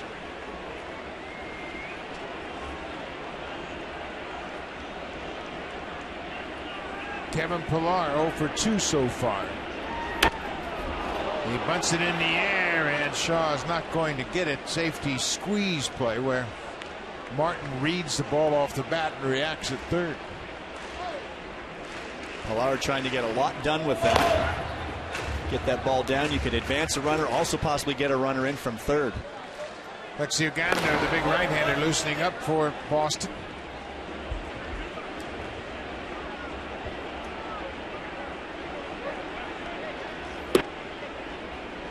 I wouldn't be surprised if they try it again. Well, I like the thought there. That's Kevin Pillar's doing that on his own, and that's what I love about Kevin. He is being creative right now. He's doing everything he can to get another run home right now, knowing that a 4-run lead, if you can continue to tack on, huge upside for the Blue Jays.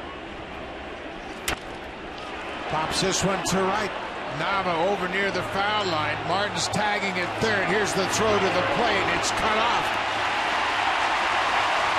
Valencia is out at second. He came off the bag, and Bogaerts maintained contact. And now there's going to be the argument at second whether he tagged him. Luis Rivera, the third base coach, said, let's look at that. But Valencia trying to move to second. Martin comes in to score on the sacrifice fly. And Danny Valencia got to second base safely. Well, it should be a non-issue. Daniel Nava out there in right field. Russell's tagging all the way, but Valencia's got to go hard to second and slide here. You have to assume as a runner on first base that that ball is going to be cut and a play is going to be made on you. There is nothing wrong with sliding into a base and popping up and finding the baseball. He is clearly off the bag. Bogaerts maintained the tag, and he is out at second. But you're right, the slide takes care of all of that. Valencia is 2 for 3. Colabello goes after the first pitch. 2 runs here in the 6th. It's now 4-0. Blue Jays.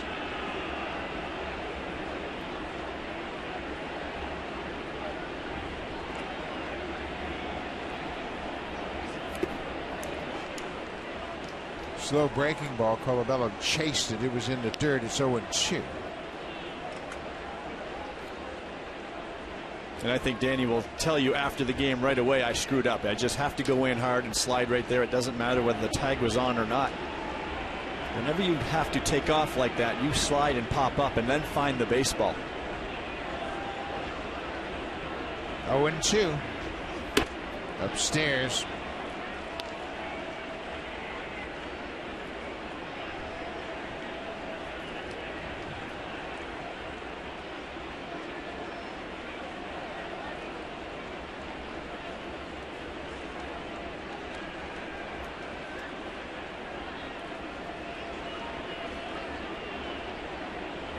See Miley still not on the same page with Swihart back there. That's happened a few times, but that'll happen with a veteran pitcher with a young catcher just coming up.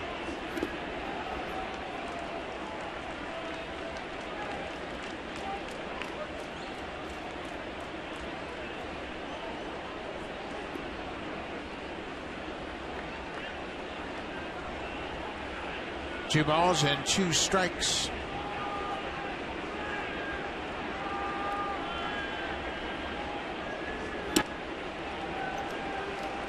Crossed him up. Ball way outside, and now it's a full count. He crossed him up right there, and that's why Swihart's going to go pay a visit. Watch Swihart reach up. He thought it was a fastball, and at the last second, he comes way down. And now there's the youngster, was not going to go out and talk to the pitcher right there. It was Miley that had to call him out and say, let's get this right. There's not a runner on second base, but they're using a sequence of signs because of all the TV cameras. And, of course, teams fear that there's computers and such in the dugouts. Colabello strikes out for a second time. Miley retires the Blue Jays into 6, but they had a pair. It's 4-0 Blue Jays.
Need for the Stanley Cup playoffs and Toronto Blue Jays, and maybe Mother's Day as well. Shop tsc.ca. Buck.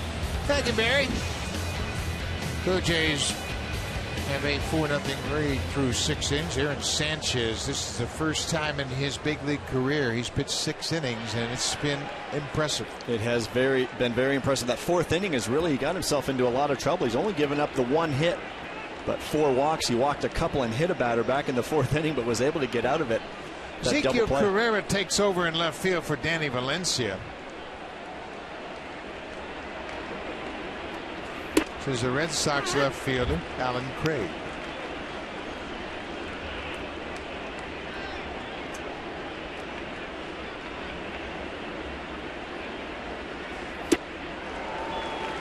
Danny Valencia, you'll recall, had been dealing with a sprained ankle. He comes out of the game, and George Poulos looks like he's going to take Danny inside. I don't think Danny wanted to go in. He said, let's get it wrapped up. Let's put some ice on it. Make sure it doesn't blow up on you again. That sprained ankle.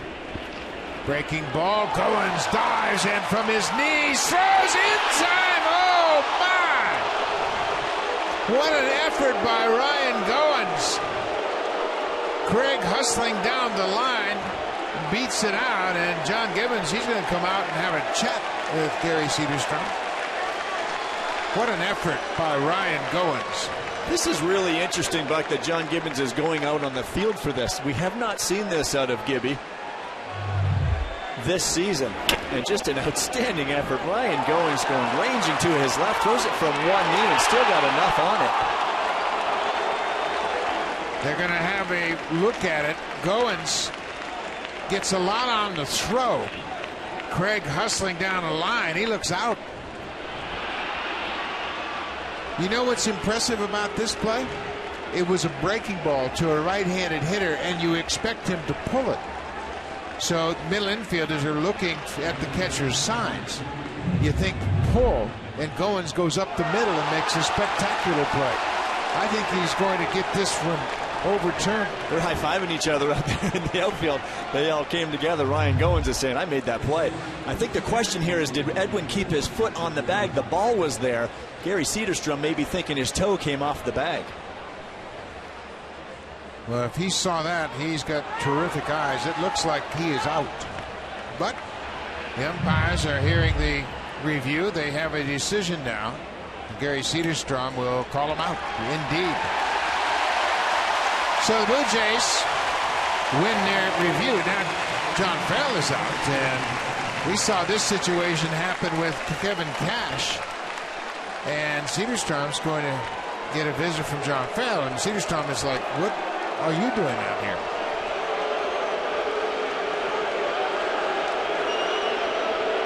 We know the rule is if you go out and argue after replay, you're ejected from the ball game. So John Farrell went to the home plate umpire, Sam Holbrook, and he may have pleaded his case saying that I need to talk to Gary about something about that play. This is very interesting. Well, and you know, the call is out of the umpire's hands once it goes to New York. The umpires have nothing to do with the decision. They have overturned it in New York. So this might be the procedural aspect of it with John Gibbons coming out of the dugout. That is an aspect that has been changed this year. Gary Cederstrom is the crew chief. So whatever it is, Farrell seems to be satisfied with the answer, and he'll return to the dugout. But we'll give Ryan Goins a delayed red star for that terrific play on Alan Craig. He's got a lot of red stars this year.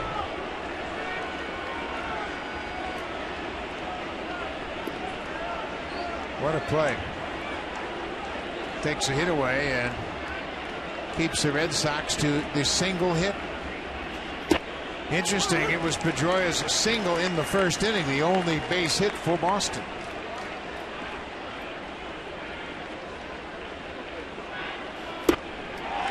Blake Swihart, the young catcher. This is just his 5th big league start.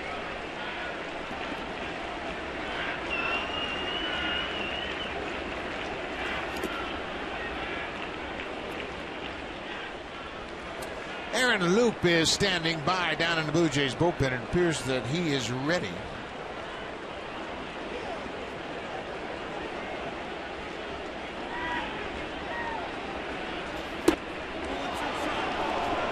That's a good pitch. That's an outstanding pitch. That's exactly where you want to be. Russell Martin calling for that inside. Good 2-seam movement. Looked like it came back and caught that inside corner, but doesn't get the call. Curveball. Sanchez strikes out Swihart.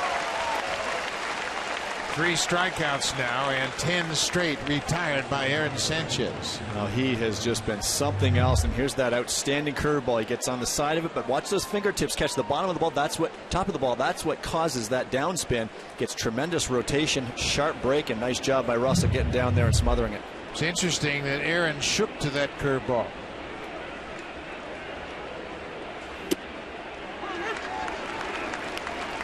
Which is a good sign, because if a young man like Aaron is shaking to the curveball, that means he's got a good feel for it and wants to throw it.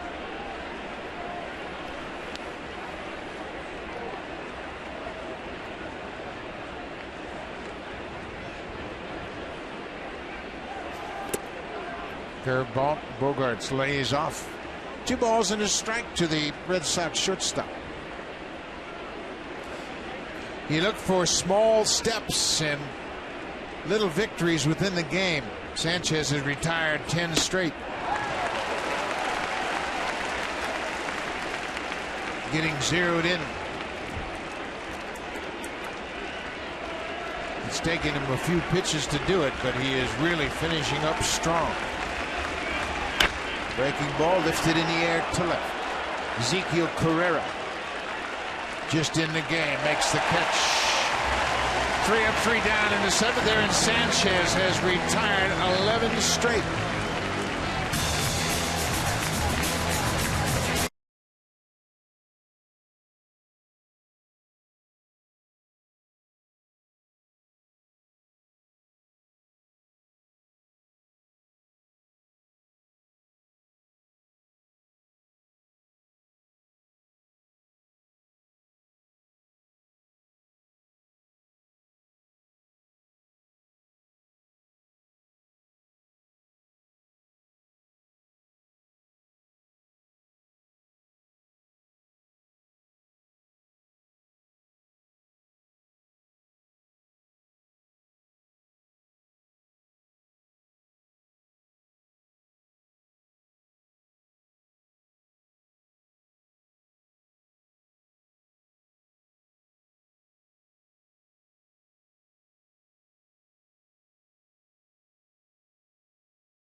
nextissue.ca/baseball and get an extended 60-day free trial. Guys, I spoke to Jose Reyes today. He had his MRI yesterday, and it shows significant healing both in the rib and in the oblique area. He continued baseball activities today. He took some fielding, hit off a tee, did some dry swings, and if all goes well, he could return to possibly doing a rehab assignment by next week. And by the way, Ryan Goins, sitting right next to him in the locker room when I spoke to him, looked at me and said, when he comes off the DL, he'll be my backup, laughing. And of course, the way Ryan Goins has been playing defense lately, it may be hard to get Reyes back in. This is Alexio Gando making his 13th appearance of the season. He's in relief of Wade Miley. ERA of 3.55. He's got 10 strikeouts in his 12 2/3 innings have worked. Allowed 1 run Wednesday night's game at Tampa. Evan Longoria solo home run. The Red Sox have used 12 relievers this season. They've had problems in their bullpen. They've thrown a major league high 101 in the 3rd innings.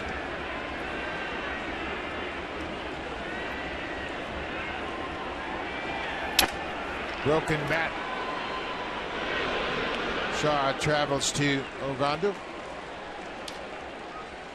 1 down. Let's take a look at Goins in the field tonight. Oh, Ryan Goins has just been outstanding. Watch this hop this ball takes. When it hits that dirt, it's got that top spin, but he leaps up, just so athletic, being able to make that adjustment.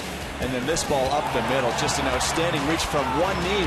Not just a strong throw, but on target. Edwin does a nice job, and it was a safe call, but that call got overturned, so he was smiling a little later. He has done a terrific job playing defense behind Aaron Sanchez. He saved a couple of hits for Sanchez. This is Devin Travis. Takes the first pitch strike.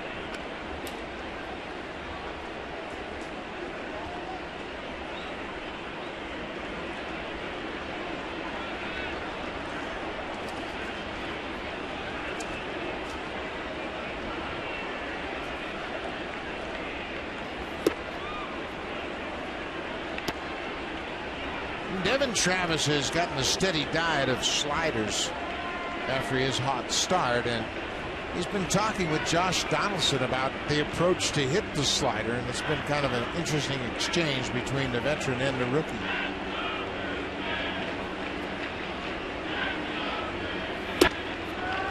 That's right on the outside corner. Such a big adjustment for a rookie to do something like a Josh Donaldson does. This guy's been doing it, and doing it very successfully, looking for pitches and getting them. But what Travis is doing right now, he's looking for sliders in situations, but he's just swinging at it wherever they are just because he's identified them correctly. There's a breaking ball to Hopper to the shortstop, Bogarts. 2 down. Now it's time for the drive of the game. It's presented by the 2015 Honda CR-V, Motor Trend's 2015 Sport Utility of the Year. Well, Josh Donaldson got the Blue Jays on the board in the bottom of the 1st inning. A 1-2 breaking ball from Wade Miley, and he hit it way up near that 300 level. Absolute bomb by Donaldson. Put the Blue Jays up 1-0. Got them going early this evening. Blue Jays added a run in the 2nd and 2 in the 6th. That's where we stand, 4-0 Jays. Now, do you call that pitch a cutter or a slider? That's pretty tight. That's almost a, he throws a slider, but I got to believe that's a cutter. When it's 88 with not a whole lot of break, you see it just cutting, trying to get off the barrel of the right-handed batter towards the end of his bat.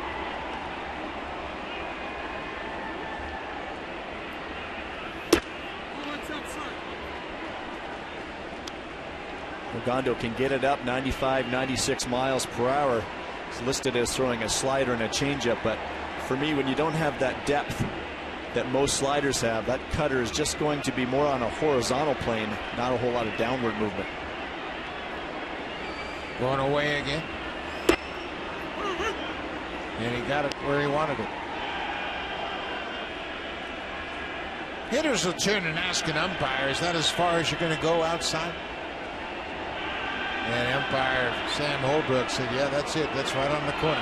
And at 95 on the corner at the knees, that's borderline unhittable. Donaldson hoping that Ogando misses his spot with the next pitch.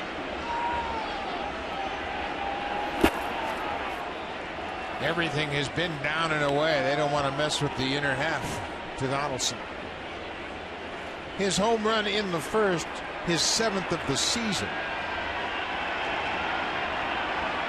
Wade Miley gave up 2 home runs. He'd given up just 1 home run in his previous 10 starts.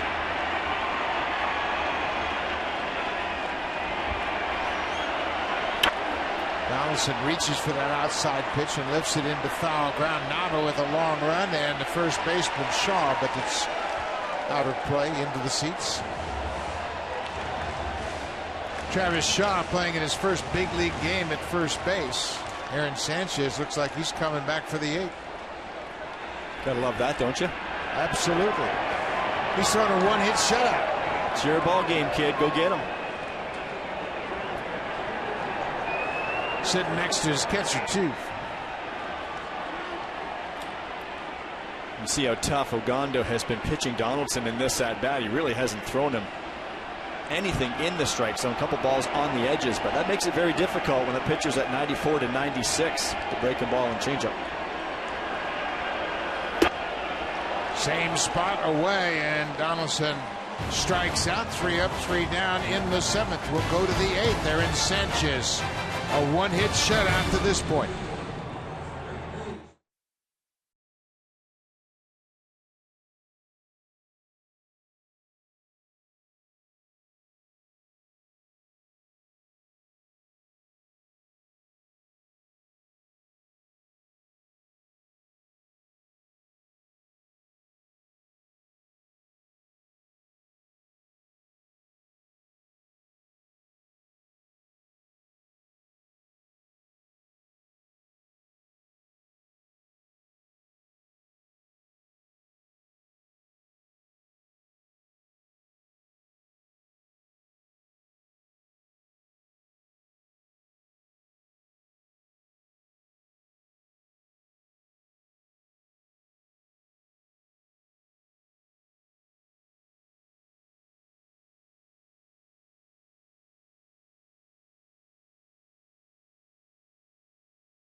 Guests from TD. While over in the Jays Care Community Clubhouse are folks from the Kawartha Lakes Boys and Girls Club. Buck? And they're having a good time tonight. They got their signs out encouraging the Blue Jays to get it going, and they have. They've served it very well. We're in the 8th. It's 4-0 Blue Jays.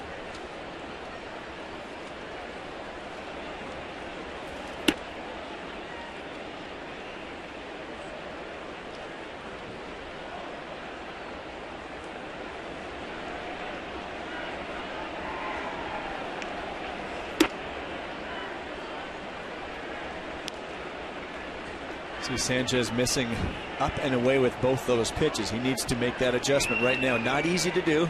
8th inning, up over 100 pitches where fatigue is setting in. He's really fighting his own body at this point.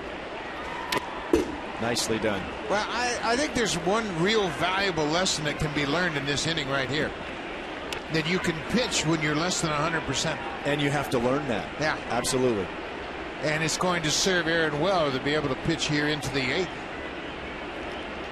Yeah, you don't feel sharp, and you can bet John Gibbons is looking for his reaction here in this inning. He's thrown 105 pitches, but, you know, what's the difference between 10 or 15 more pitches? I don't think it's that much. There's the leadoff walk.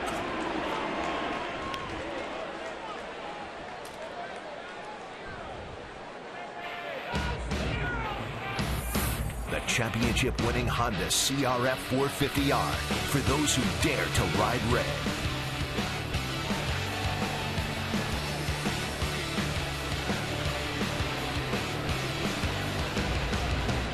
Leadoff man Mookie Betts is gone 0 for 3 so far.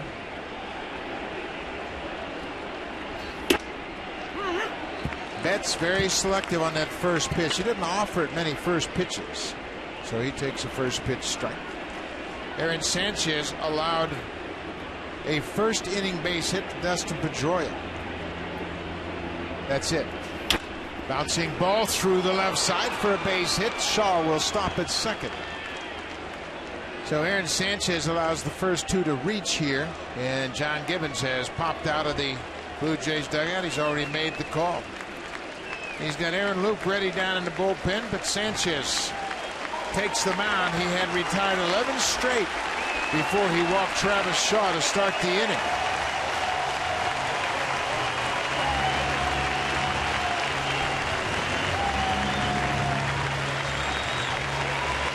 First time Aaron Sanchez has pitched into the eighth in his young career.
Batters, he allows just 2 hits. Now he turns things over to Aaron Loup. Dustin Pedroia has one of the 2 hits. So now, as the casual observer, you say, well, why is John Gibbons bringing in a left-hander to pitch to Pedroia? Pedroia is hitting .238 against lefties as opposed to .287 against righties. And Loup is a tough customer for right-handed hitters. He is. That funky delivery. He's got that crossfire delivery, 3/4 arm angle. Tough for right-handed batters to pick up the ball out of his hand as well. This is popped up over near the seats, and Encarnacion's got room. He is there and makes the catch.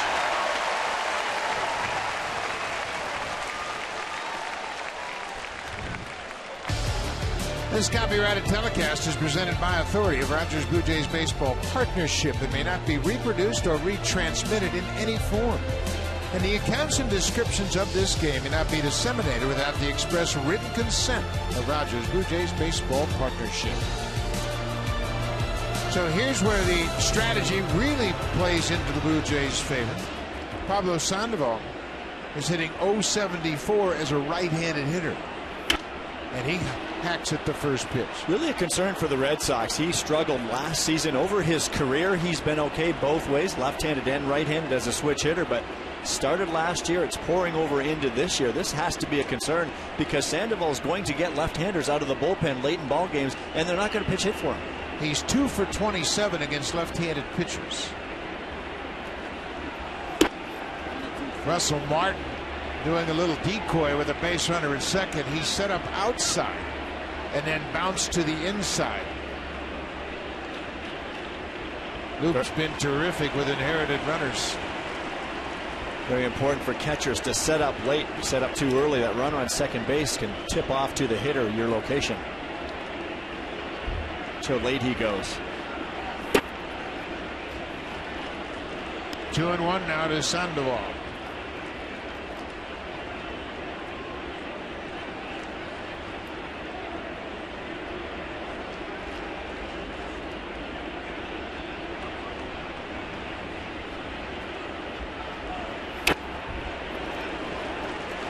Mighty cut by Sandoval. Back to the screen on the foul.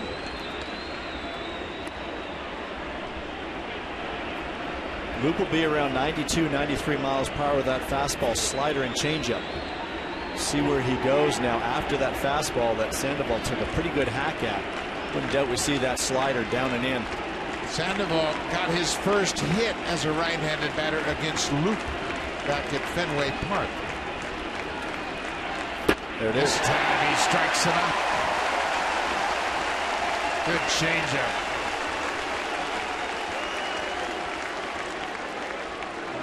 Nice job by Martin behind the dish calling that pitch, but of course you need your pitcher to execute. Just outstanding location, way down, and you see Pablo caught way out front. Good changeup when you see that whole hand on the baseball. The arm speed looks like fastball coming out of his hand. Pablo not able to adjust. Sandoval now 2 for 28 against lefty pitching.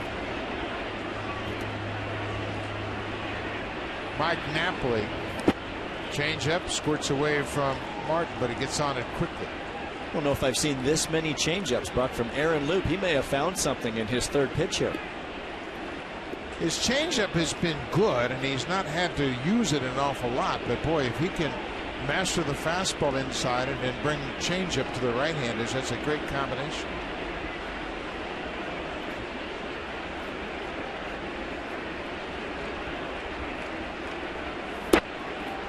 He threw it again. Napoli wouldn't chase.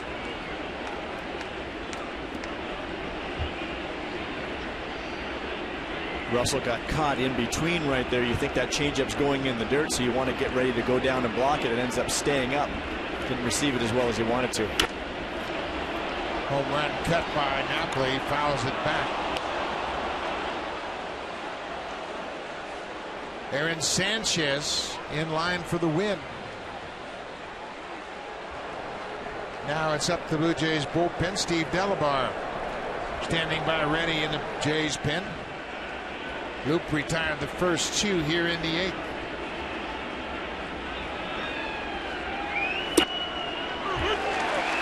And Loup inherited runners at first and second and nobody out. Boston again struggling with runners in scoring position. They're 0 for 6 tonight.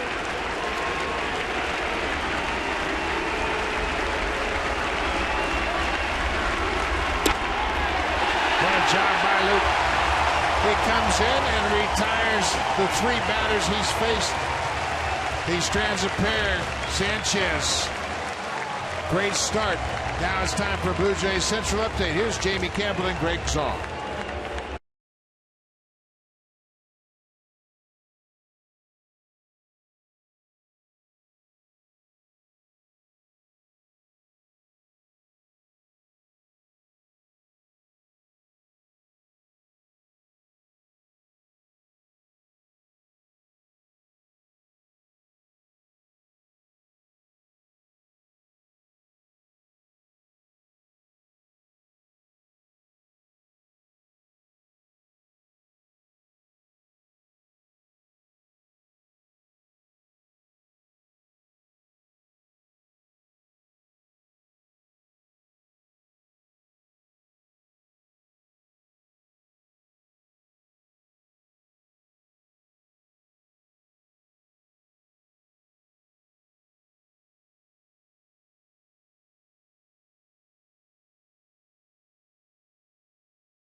.15 to show. Prior to the game, PlayStation provided us with a prediction of who they thought the Blue Jays player of the game would be. Tonight they picked Aaron Sanchez. They did very well. They picked the right guy. Aaron Sanchez going into the 8th inning for the first time as a starter. He was just outstanding. He's not going to like the 5 walks and the hit batter, but really it was one bad inning in the 4th, and he was able to pitch out of it, and that's what you love to see out of the young 22-year-old. The simulation is provided by MLB 15 The Show. Baseball is better only on PlayStation. New pitcher in the game for the Red Sox is Robbie Ross Jr. Pitched in Uganda went just 1 inning. 12 games this season, a 3.86 ERA. He's given up 12 hits in his 11 2/3 innings of work. Opponents hitting a combined .279 against him. Ross to a perfect 8th inning with a strikeout Wednesday night against the Rays. It was his 4th straight scoreless appearance. Pitching coach Pete Walker and Aaron Sanchez debriefing a little bit on the bench. It's fresh in Sanchez's mind. It's a good time to talk things over.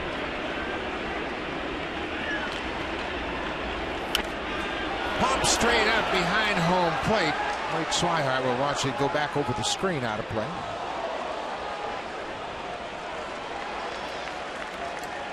Jose is 1 for 3 tonight, and infield single his first time up.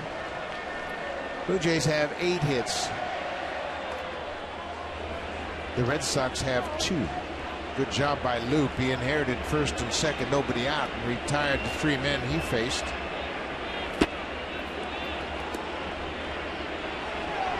Gary Cederstrom down at first, rings up Bautista for the swing. It's now 2-2. That's what makes Loop so special, too. He's not just a lefty specialist, very effective against right-handers late in the ball game. Very valuable to John Gibbons.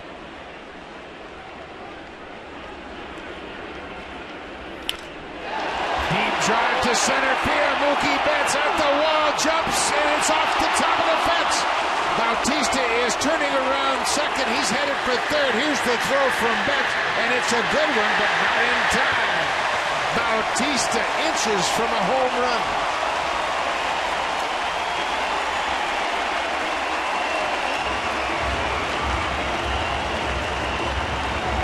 It's his first triple of the season. Looks like he's looking for a little oxygen right now. Pitch out over the plate from Ross, and Jose leans into this one. Betts is going back. Looked like Mookie jumped a little bit early, but this ball hit on top of the wall. Another inch the other way, and it falls over the other side of the fence. Jose round second, going for 3. Good slide, and that's why Pablo wants to hang that tag in there. It came off the bag, but he's able to hang on. Now the umpires have convened over near first base. I have no idea what this is all about. The only thing I can think of, Buck, is if it hit on top of the fence, and if there's a bar or something beyond that blue padding that perhaps is on the other side, maybe they want to review that. That's a good call. It did bounce up, and there's an overhang out there where the hitter's background is, and that facing of the first deck out there in center field is very close to being straight up over the fence. I think the view that we had, though, it did hit just on top of the blue padding, which is the metal part of the fence, which is right there. I got to believe it hit. That's part of the fence and then came back. But this will be interesting. But the question, I think, is whether or not it hit that black facing of the deck above the fence, but it doesn't appear to be. So Bautista's at third. The umpires reviewing this. It is a triple as the play on the field. Mookie Betts was a little bit further away from the fence than he thought, but Bautista hit it so hard he had to make a quick judgment. That's what it is. It was more of a line drive than a fly ball, and Mookie getting back there as quickly as he did. If it was higher, he would have had time to get to the fence. The ruling on the field stands as the umpires had a look at it. So Bautista stays at third base, a leadoff triple. Now the Red Sox are going to have to play the infield in, and this is as unusual a defense as you will ever see.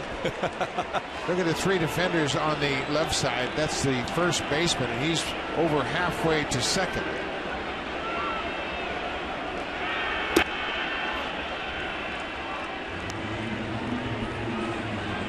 I'm not sure if Edwin hits a ball to the left side if he can't just beat the first baseman Travis Shaw to the bag.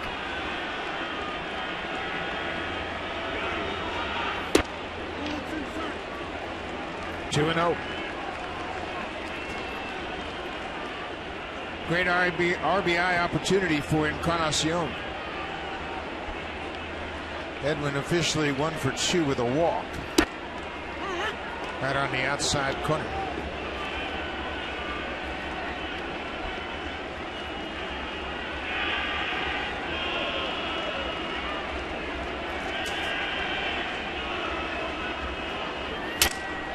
There's a looper. That's going to drive home Bautista. Falls in front of the left fielder Craig, and Encarnacion cashes in Jose Bautista. For Edwin, that's his 15th ribby of the season. And the Blue Jays have a 5-0 lead.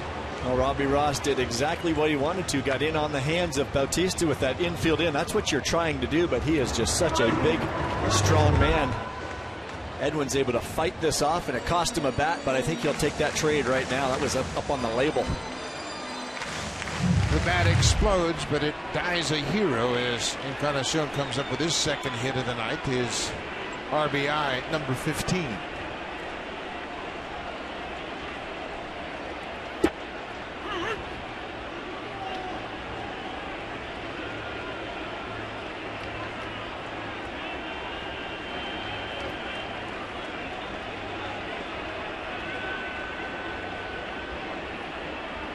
You know, Aaron Loop said right there, he said, "Did you think you got it?"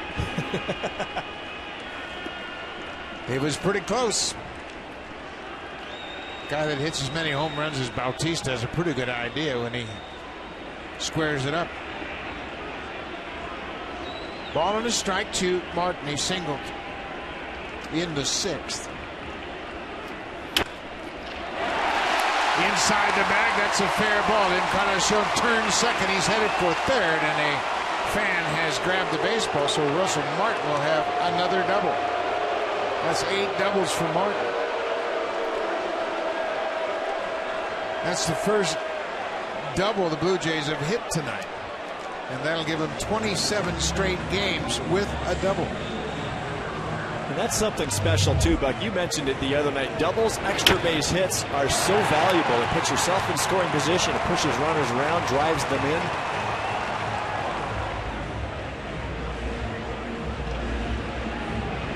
Actually, when I look at the box score now, Encarnacion was credited with a double in the 1st.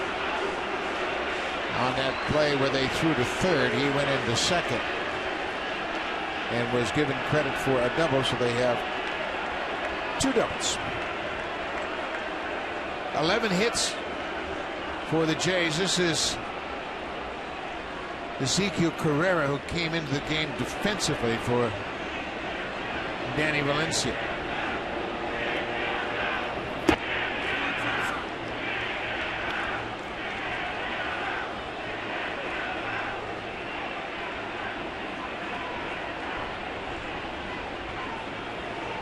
Infield is way in.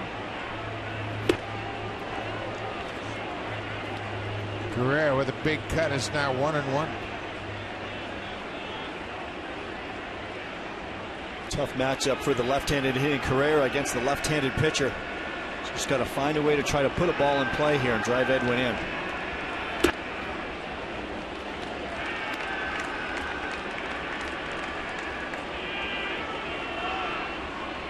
Still nobody out. Robbie Ross in trouble, and Breslow, the other left-hander, one of 3 they have down there, he's loosening up. Carrera sat back and fouled it back to the screen. It's 2-2. Player like Cabrera batting left-handed, he's just not going to get tons of at-bats against left-handed pitching. And when you don't see it as much, it's much more difficult to pick up that ball. It's a different angle coming out of that pitcher's left hand.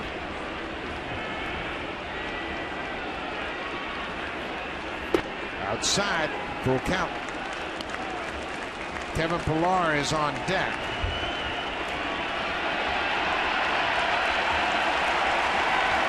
Danny Valencia had a good night. He was 2 for 3 with an RBI. He started in left field.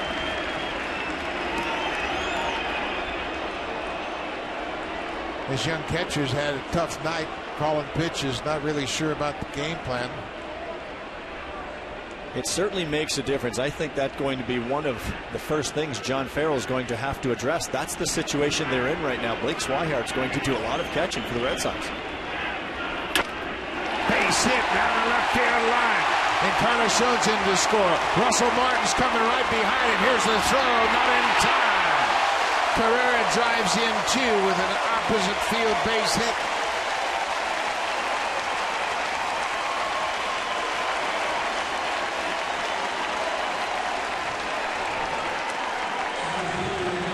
That's a single for Carrera, but he picks up a pair of RBIs as Martin scores from second, Encarnacion from third.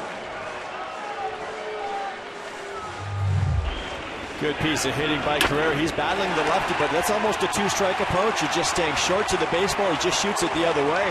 And Luis Rivera again being aggressive at third base, waving Martin home.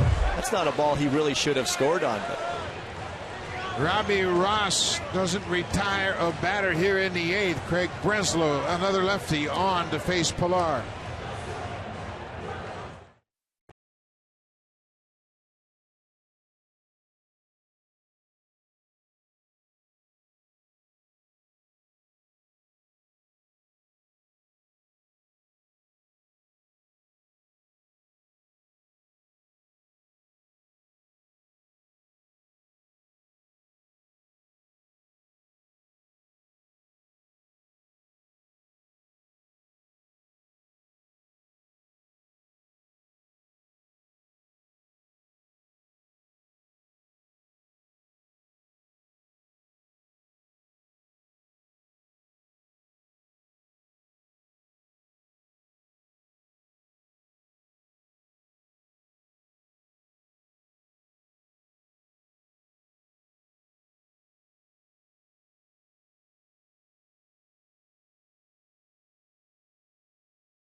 For those who dare to ride red.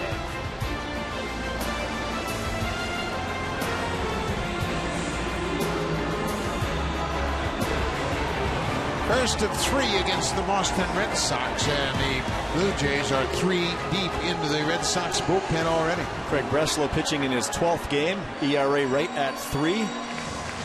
7 walks and 12 strikeouts in his 15 innings of work. He threw 2 scoreless innings, allowing just 1 hit in Monday's game against the Rays. That was a 5-1 loss. Soft throwing lefty, he'll be around 88 with a cutter, curveball, and changeup. Robbie Ross Jr. didn't retire a batter. He gave up 4 hits. He's given up 3 runs. The runner at second base, Carrera, is Ross's responsibility. Kevin Pillar had a sac fly back in the 6th. Goes after the first pitch and hits it down the left side, but foul off that second deck.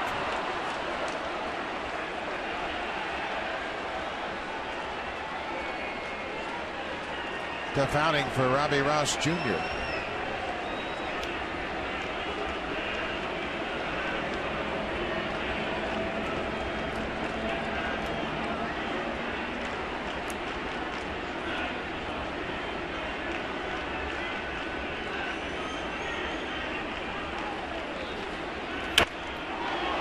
This one's popped up over near the seats, and Alan Craig will watch it go out of play.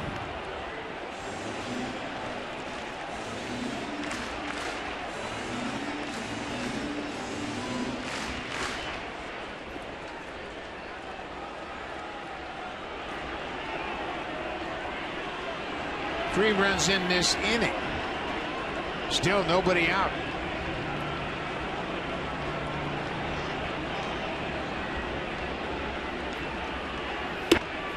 Blue Jays scoring runs after the 7th, something they haven't done frequently this year, but they've scored 3 here and can add some more. Well, and even adding 2 in the 6th was so huge. A 2-0 ball game is so different than a 4-0 ball game. And now to tack on here, this offense is just continuing to fire. That's going to be out of play into the seats along the first base foul line.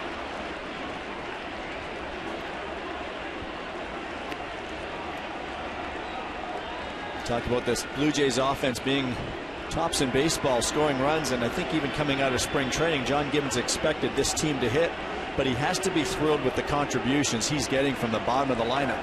Earlier in the season, Travis was down there, Dalton, Pompey, a lot of contributions from those guys, but now they're different bodies, but still getting production at the bottom. Biggest thing is they've turned the lineup over to get back to those big bats.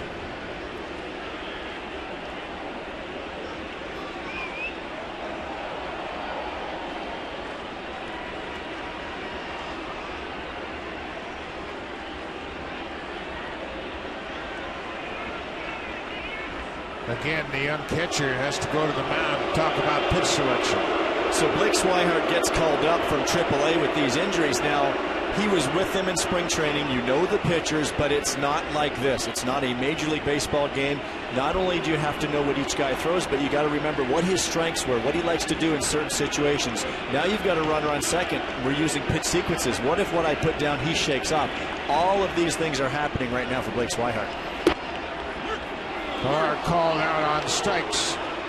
Let's check in with Barry Davis. Well, Buck, I've been asked a lot on Twitter tonight what the stirring motion is that Blue Jay players do whenever they get a hit. It actually started with both Danny Valencia and Russell Martin pretty much saying we're stirring the pot. But when you dig deeper, they got it from James Harden of the Houston Rockets, who does it every time he makes a big shot. But when you dig even deeper, he apparently got it from a Houston hip-hop artist named Chetta de Connect, who has a song called Flick of the Wrist. I'm sure you guys are both well aware of that tune, but it's something that he does in the video. So it's been passed on to Harden and now to the Blue Jays, and it has become their theme of getting this pot stirring. Yeah, and it's on my iPod. I figured it was. All the time.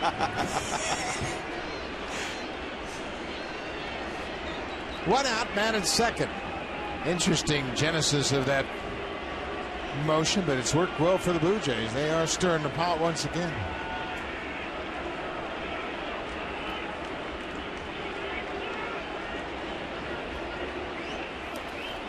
That bounces off the catcher, and Carrera wasn't sure how far it was behind home plate, so he holds in scoring position at second. Blake Swihart is 23 years old.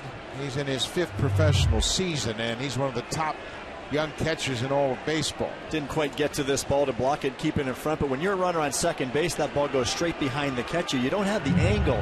I probably looked to just get a few feet past the catcher from Carrera's perspective at second base. Chris Colabello homered in the second inning, and line drive home run over the wall in right center. His first home run of the season.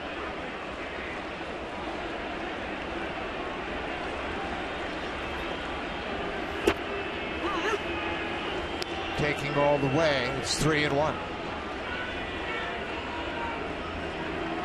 Ryan Goins will be next.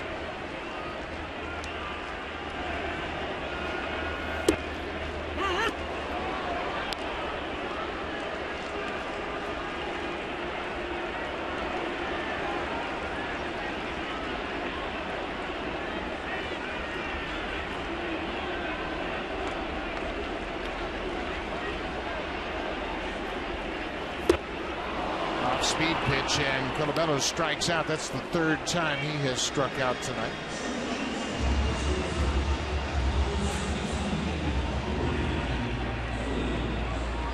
Frank Breslow with 2 strikeouts since coming into the game. Now he'll have the lefty Ryan Goins at the plate with 2 down.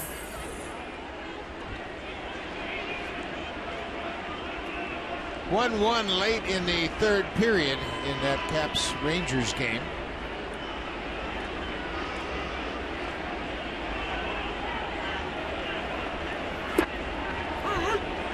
Goins has got 0 for 3 at the plate, but he's had a big night in the field. 3 fine defensive plays at shortstop. He's had his struggles against left-handers, but John Gibbons says just keep playing defense. Well, the Blue Jays came into this game tonight against the left-hander Wade Miley as a team batting .304. With the addition of Josh Donaldson and Danny Valencia hitting so well against lefties, Russell Martin's average good against lefties. They have really improved their lot against left-handers.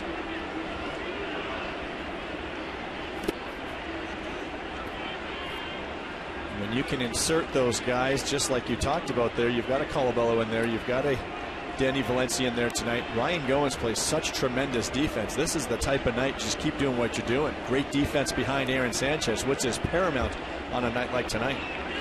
Josh Donaldson came into this game batting .389 against lefties. Martin .385. Valencia .533.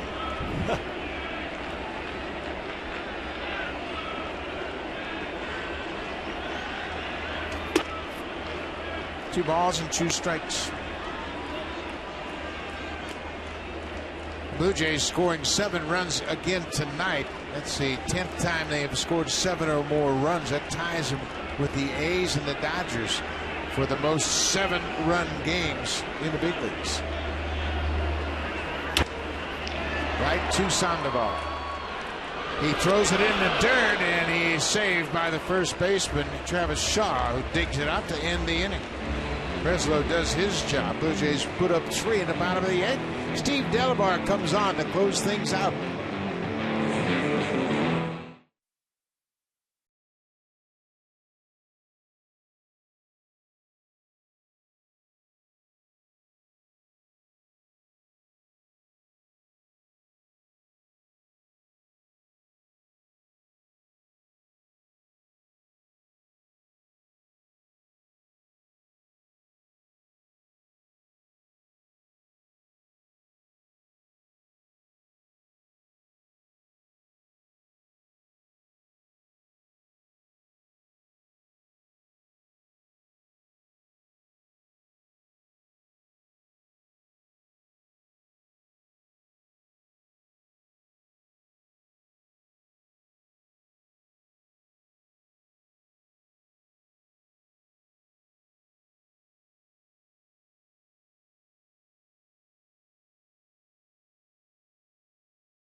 On Sportsnet Fun, it'll be Sportsnet Central with Ivanka Osmak and Eric Thomas, and lots of great hockey action on now. CBC, Caps and Rangers, they appear to be headed to overtime in Game 5, and also Ducks and Flames on now. Anaheim leads that series 2-1, Game 4, so stay tuned. Lots of action coming up right after this ball game. Steve Delabar into the game. Delabar making just his 2nd appearance this season as a Blue Jay. Pitched on Tuesday against the Yankees, a scoreless inning. Coming up from AAA Buffalo, he had allowed just 1 earned run over his 9 innings of work in AAA. Aaron Loup, a terrific effort tonight. Justin Smoke in at first base defensively for Edwin Encarnacion. The Boston Red Sox are one of 4 teams in the American League that have not been shut out this year. Boston, the Yankees, Detroit, and the Blue Jays, the only American League teams that haven't been shut out.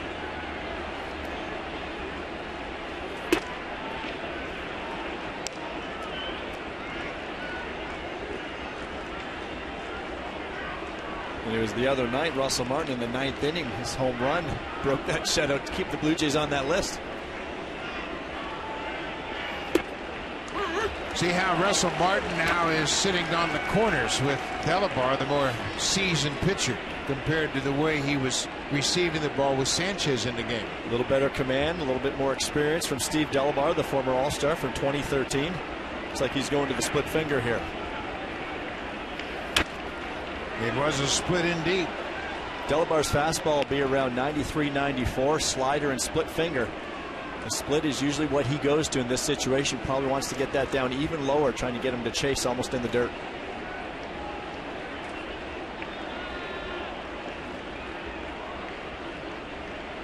Wants to elevate the fastball inside this time, see if he'll chase. Too high. Took a shot upstairs. Nav is a very good low ball hitter. John Farrell's ball club has lost 5 of 6 and 10 of their last 14.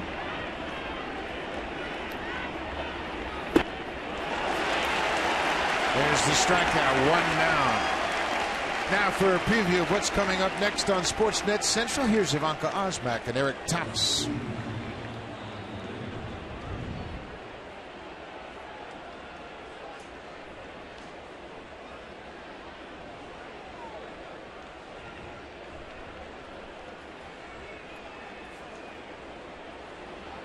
Thank you very much, Eric. And it's an interesting development with the NFL and the deflate gate, if you will.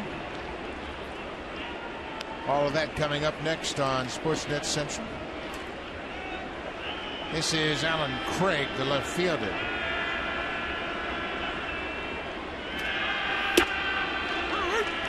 $30,430 fans in attendance tonight, and it should be bigger crowds for Saturday and Sunday, both afternoon games.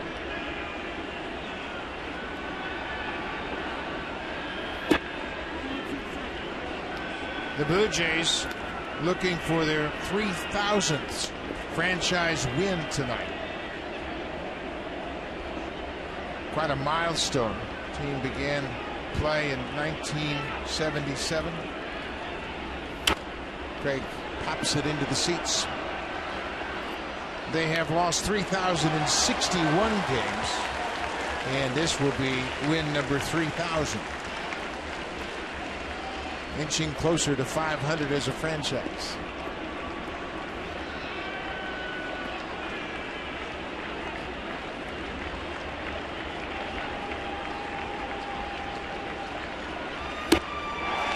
Delabar, back-to-back strikeouts. I want to remind you, we'll be right back at it tomorrow afternoon as the Red Sox and Blue Jays play the middle game of this 3-game series. It all starts tomorrow at 12:30 with the pregame show. That's Jamie Campbell and Greg Zahn, and we'll follow them top of the hour. Pitching matchup, hard-throwing Joe Kelly with the hardest fastball in the majors will go up against Drew Hutchison. Game 2. Hutchison looking to get things turned around. Had some good work in between starts, anxious to take the mound once again.